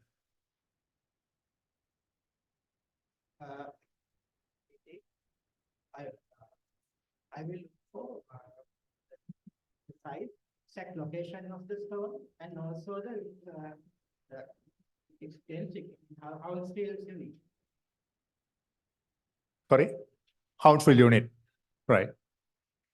I will also check the other thing also. Any cortical take this. And also look for any other conditions as well. Right. So actually speaking, the countfield unit, mainly the size of the stone and the location of stone. It's important to decide on management.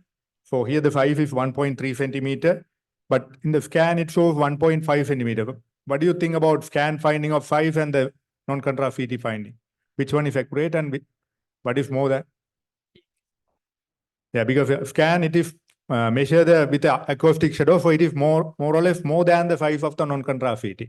It doesn't mean the size are different, but scan finding will be more. And the location is right middle calcium stone, and it is mainly the non-obstructive. So we have to set that. And the countfield unit, it is the measure of stone density, only measured by the non-contrast CT, not with X-ray. So that is important. That indicate the fragility of the stone. So there is 900 countfield unit. So when you think about this patient is symptomatic, young, healthy patient, 49-year-old, and he is symptomatic for 8 months. So how do you manage this patient? And what are the options? Considering the size and density,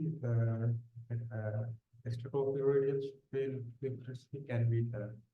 Another option is cutaneous nephro. Out of that, due to the this to the renal parameter that is the complication. Usually I use cutaneous nephro. Any other techniques?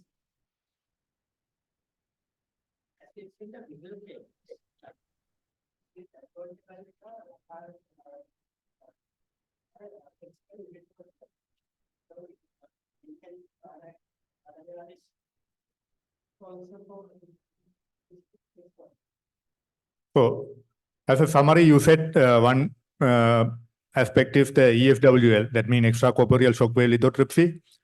And other one, you said the percutaneous nephrolithotomy, that means PCNL, and the other one, flexible ureteroscopy and RARF procedure with a laser. So among these, what do you think when you are counsel the patient regarding the options, there should be, you have to have some balance. So what do you think less invasive in this, among these? Flexible URS. Yeah. So it's less invasive, and the giving parameters are compatible for ESWL. What do you think? What are the things you have to look for? That means before proceed with the ESWL, you have to certain factors you have to consider, right? There are patient-related factors, stone-related factors. What are the things you have to consider before proceed?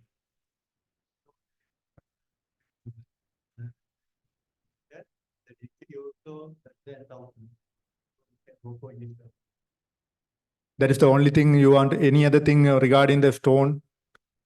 Because here you said countfield unit and the size, that is appropriate. What else? Location, yeah. Yeah, if it is in the lower calyx, the chance of drainage and the breakdown. So it's in the middle calyx. What else? Yeah. How do you come to know that patient-related factors are favorable?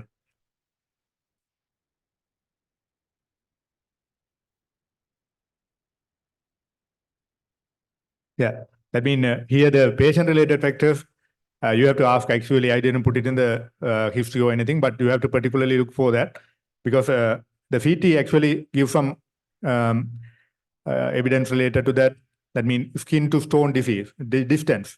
That means if the patient is obese and the skin to stone distance is more than 10 centimeters, something, the chance of breakdown is less. So we have to anticipate that. So other thing, any other abnormal pathology, that means now it is a 49-year-old patient and CT evidence of any aneurysm, but here the young patient, but any aneurysm, that's a contraindication. So you have to, Neville sir listed all the contraindications for ESWL. In that list, I think one which was missing was aneurysms. Either renal artery or the aortic aneurysm, it's a strict contraindication. You should never proceed with ESWL. yeah. And here we don't know the patient in on it, as long as patient is doesn't have any comorbidities, but patient may be on anticoagulant, warfarin, or some clopid, all sort of things are contraindicated and ESWL. And in fact, and can I ask now, if you decide to go ahead with the ESWL, which is preferred, ultrasound guided or X-ray guided? And can you give a reason for your?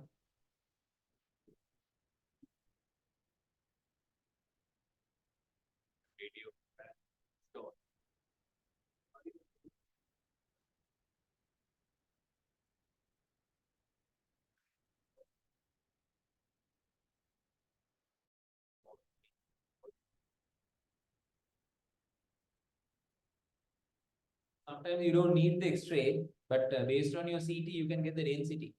900 ounce wheel unit means it has to be visible, and size and things should be visible in the X-ray.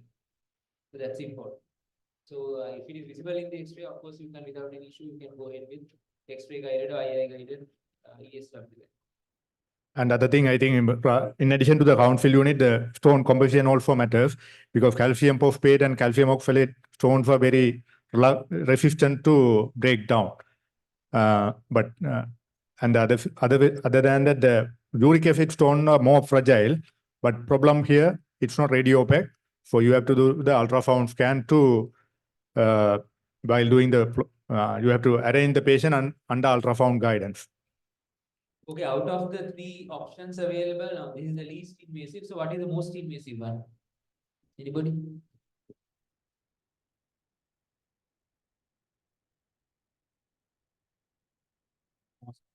Yes, what would be the PCNL? Yeah. So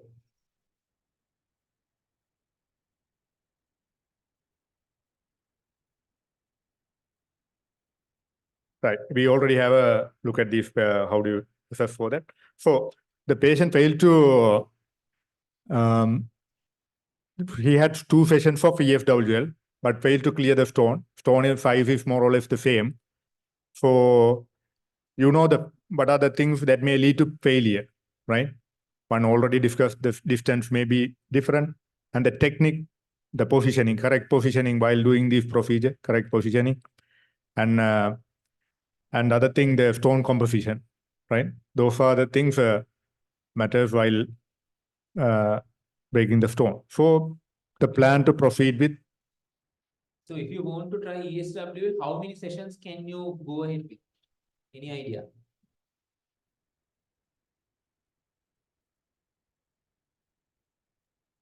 Maximum 2 or 3.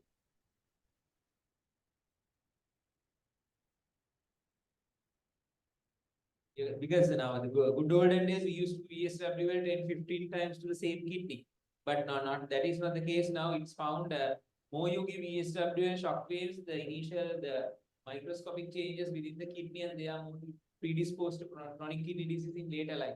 Therefore, given within the lifespan to each kidney, you can expose ESWL maybe 3 maximum if you really want 5, but definitely not beyond 5 times. So 3 would be a safe margin, I would say.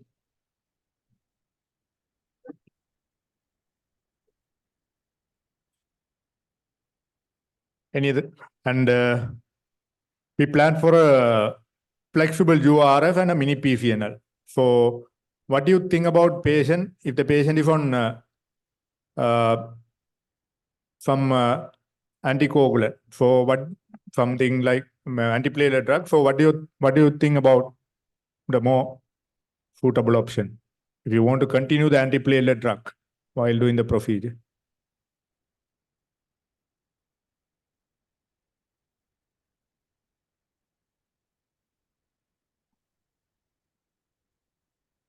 Flexible URF will be better beyond antiplatelet.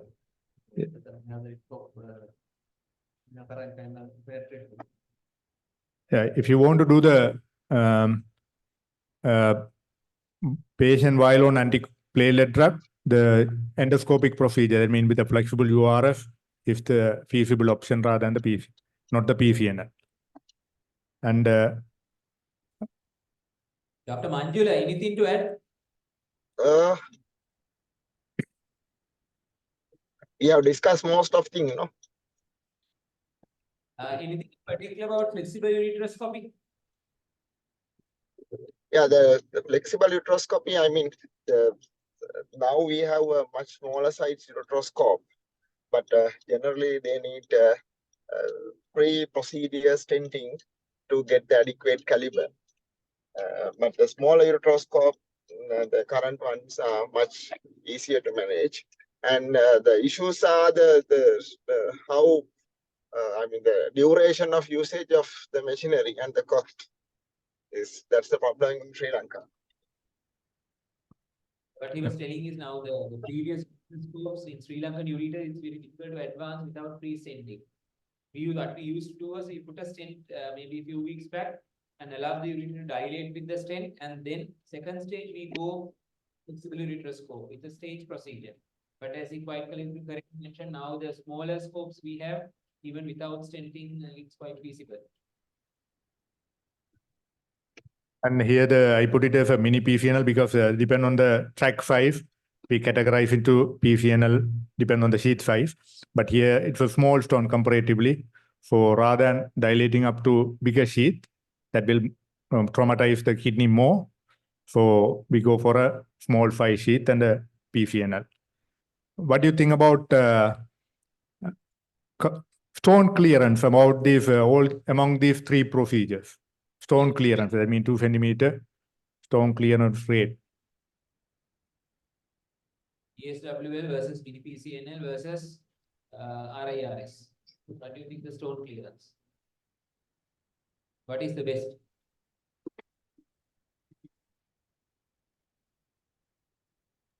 Yeah, mini PCNL. Even with a flexible URF, because if you retrieve those stones, there's a good chance of clearance as long as it's a small stone. And the ESWL, as you all know, it's fragment, but it won't clear the stone. In the stone fragment should pass with the urine. And remember now the PCNL earlier, the thinking was you need to have a bigger stone. Now it is not the case. Even a 1 centimeter stone in the lower calyx, now we deal with mini PCNL because that gives a very rapid clearance and then 100% results. So not necessarily you need to have a larger stone. Now the trend is basically move towards PCNL, and particularly you have the mini PCNL and the micro PCNL. Micro and even for smaller stones, particularly in the lower calyx, which is challenging with the other modalities. Even the ESWL flexible ureteroscope, again getting into the lower calyx, especially the calyx neck is narrow and the angle is more, which could be challenging. So that way your mini PCNL is much easy access and then good clearance. Any other thing? Importantly, when you discuss the option with the patient, it is a patient-tailored management. So we have to decide on all these factors. Yeah. Yeah, quite correct. Yes. As said, we have to discuss with the patient all three options on table.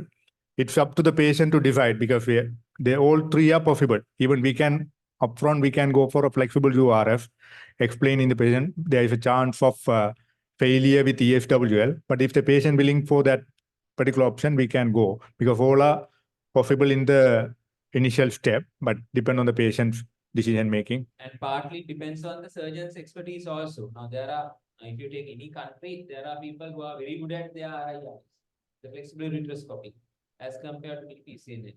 There are some surgeons who are really good at their mini PCNL, spot on one puncture, You take the stone out in 20-40 minutes, it's over. So their expertise also, it matters. Whatever the expertise is available to you. You want to proceed? It's stop now. Yeah. Any questions? Any question? Colombo, other centers, any questions you want to ask? Any clarifications before we wind up about the stones?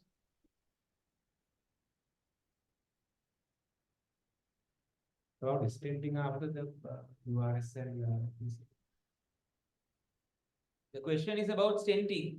Gobi, Dr. Manjula, anything about following PCNL, ureteroscopy? What is the place of stenting?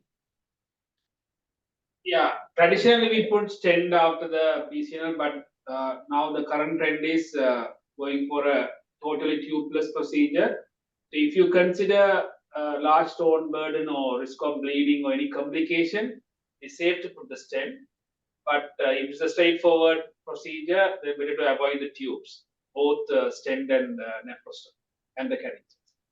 The other one to consider is the patient's background. For example, if you are dealing with a patient who had previous recurrent sepsis, poorly controlled diabetic, it's always better to do the procedure, particularly if you take a bit of a time during the ureteroscopy.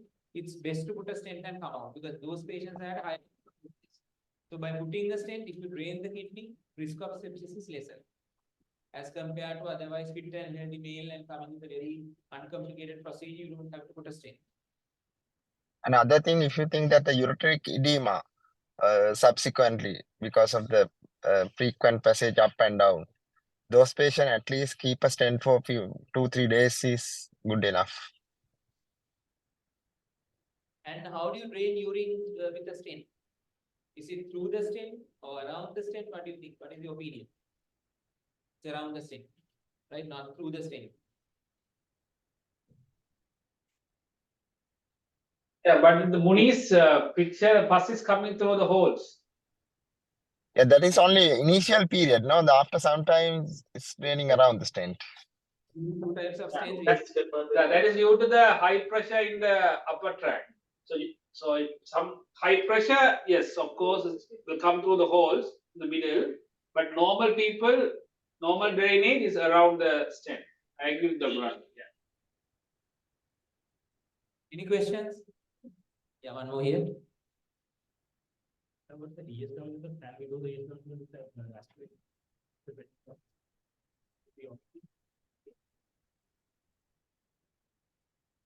The question is whether we could perform ESWL with aspirin on board.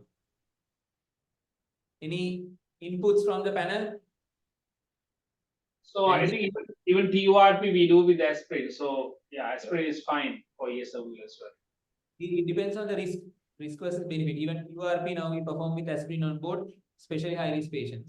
But clopidogrel is a different story. It's notorious and none of us, I don't think brave enough to go ahead with clopidogrel on board. But aspirin, if the patient is a high risk patient, if it is beneficial, you can proceed with aspirin. Any questions? So I want to ask the trainees a UFR, what is the limit number for red cells to say is abnormal? 1, 2, 3, 4, 5, 10. The answer will be more than 3. Do you agree? Yeah, so more than 3 according to the US standard and more than 5 according to the UK standard. Yeah, so more than 3 to 5.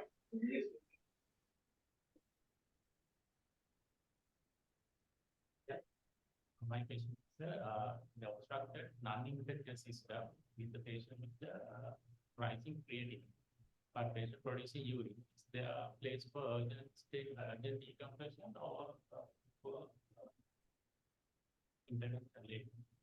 infected system? You are doing urgent decompression, but not infected obstructed system with the rising creatinine. The obstructed system with rising creatinine, they need early intervention. You can't leave them as it is. It may not be as urgent as an infected system, but whatever the next available is, you need to take them. But of course, creatinine is rising very rapidly. We do as a casualty, we don't delay them.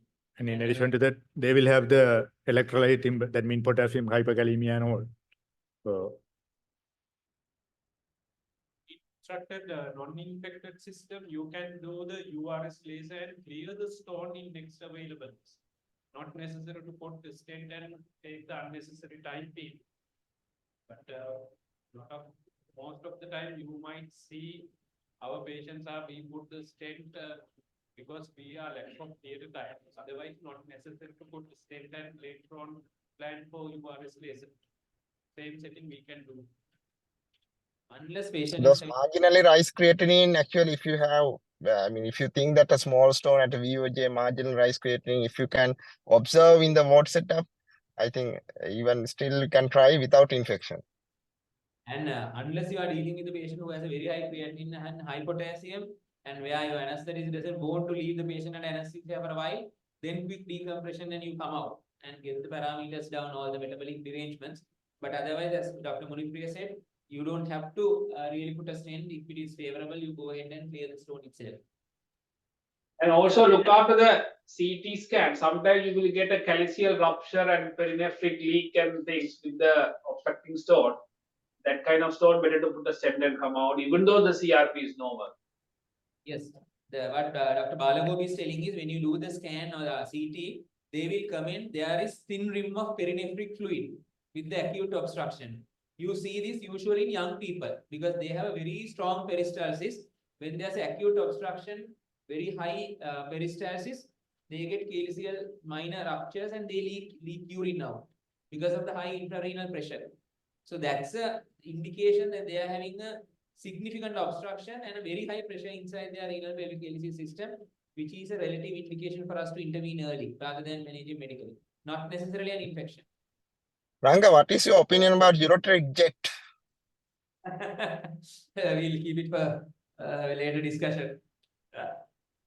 I think we should not confuse them about this ureteric jet. Okay. You know what I mean, right? Yeah, okay.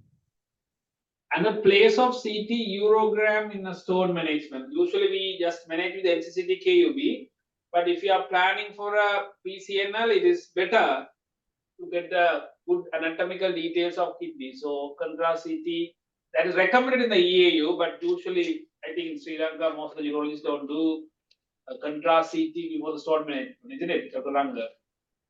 And the other indication will be if you are thinking this patient is having a renal stone secondary to a background PUJ obstruction, then it's not necessarily, or not only that you are managing the stone, you need to look into the PUJ obstruction also. To assess that component, contrast CT is essential. You need to do a contrast urogram. Yes. So in order, obstructed infected system is priority, then infected system, then obstructed system. Yeah. With raised creatinine, then obstructed system, but normal creatinine, no pain. Yeah. Yeah, agree.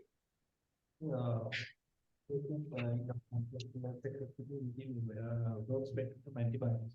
Is there a preferred regimen in Sri Lanka that means? Well, that depends on the local, the sensitivity pattern and the guidelines. Of course, this country we don't have any guidelines as such. And usually the third generation cephalosporins are favorable. And then if you are having a very unstable patient, even the carbapenems are used as the first line. The principle is you hit hard in the initial stage of sepsis, and when the patient is getting better, you can step down from your antibiotics, provided you have guidance from your ABST also. The obstructed infected system after urological procedure. That means sometimes it's a hospital acquired infection. So in that case, we can add the amikacin for that patient. Yes. In fact, aminoglycosides are one of the group of antibiotics which are not given due respect in this country. A lot of people are scared to use gentamicin and amikacin, which is a very good option. And as a prophylactic, even most of the urologists we use single shot gentamicin 240. It's a well standard regime. I'm sure Gobi and Dr. Manjuru would agree. What do you think?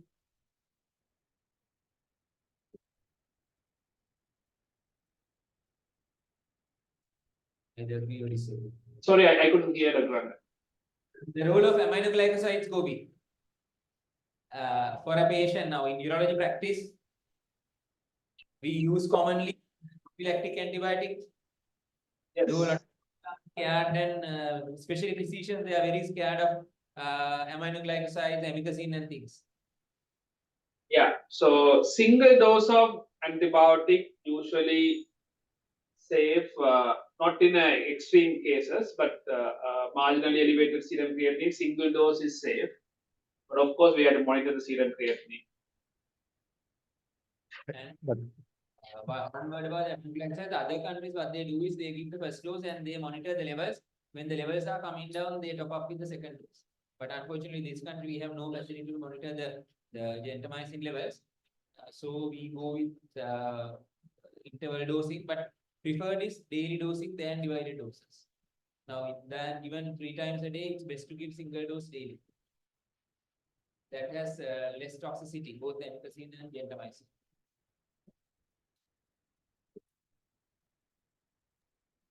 Any more questions? So kidney stone with non-functioning kidney, completely thinned out renal cortex, no infection, no symptoms. Do we have to really remove the kidney, or we can leave the kidney and observe in people like 60s and 70s?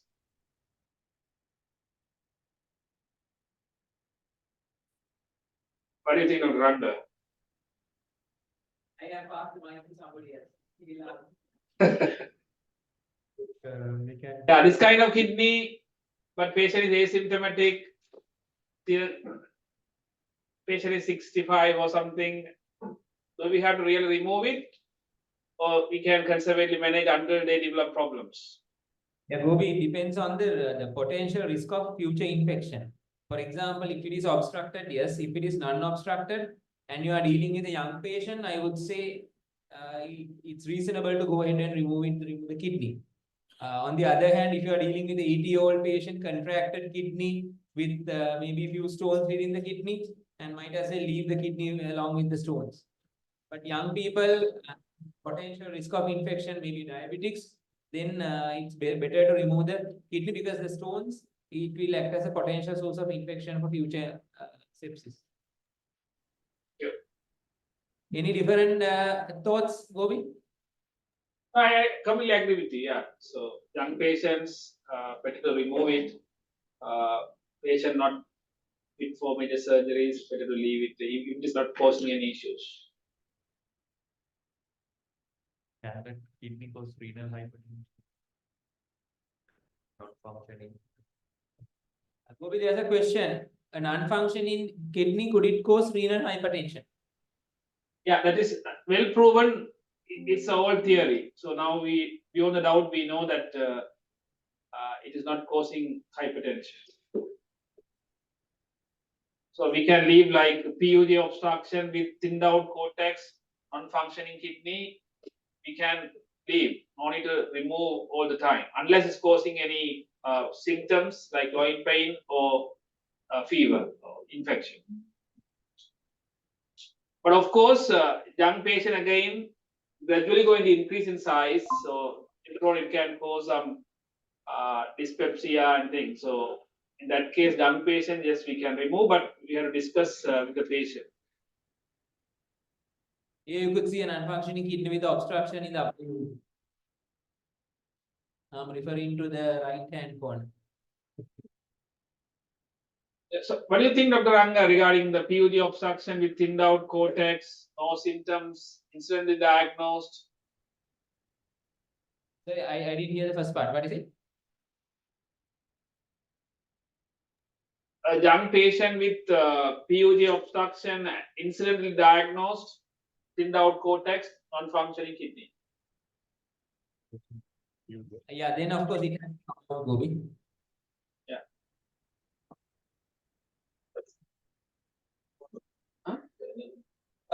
We would like to wind up the session, and I thank all the regional centers for joining us with us.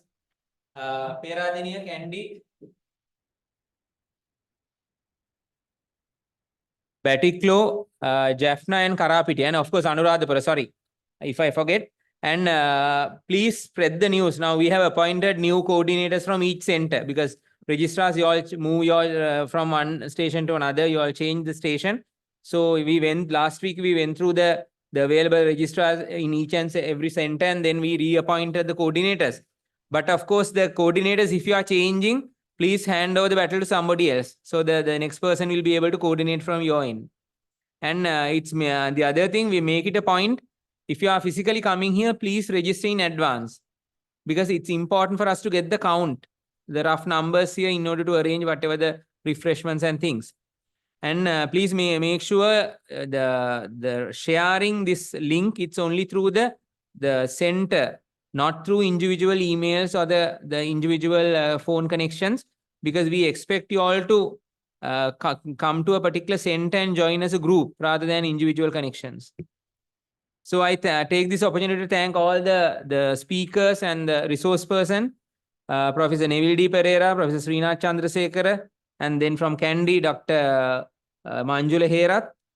Then, of course, ever supporting Gobi from Jaffna. And to my colleagues here, Dr. Munipriya from Polonnaru and Dr. Sasi Kumar from Hambantota, all of them gathered here either physically or through Zoom platform, helping us in a big way. I know the making all this presentation, it's not easy, but they really took the challenge and went out of the way to make this presentation and make this event a real success. So, and big thank to all of you for coming here and active participation. And not to forget, this particular session in Colombo was sponsored by Gets Pharma this time. We are trying to find somebody to sponsor the events in time to come. Okay, thank you so much for your attendance and attention. Thank you for joining from all the regional centers. Have a pleasant weekend.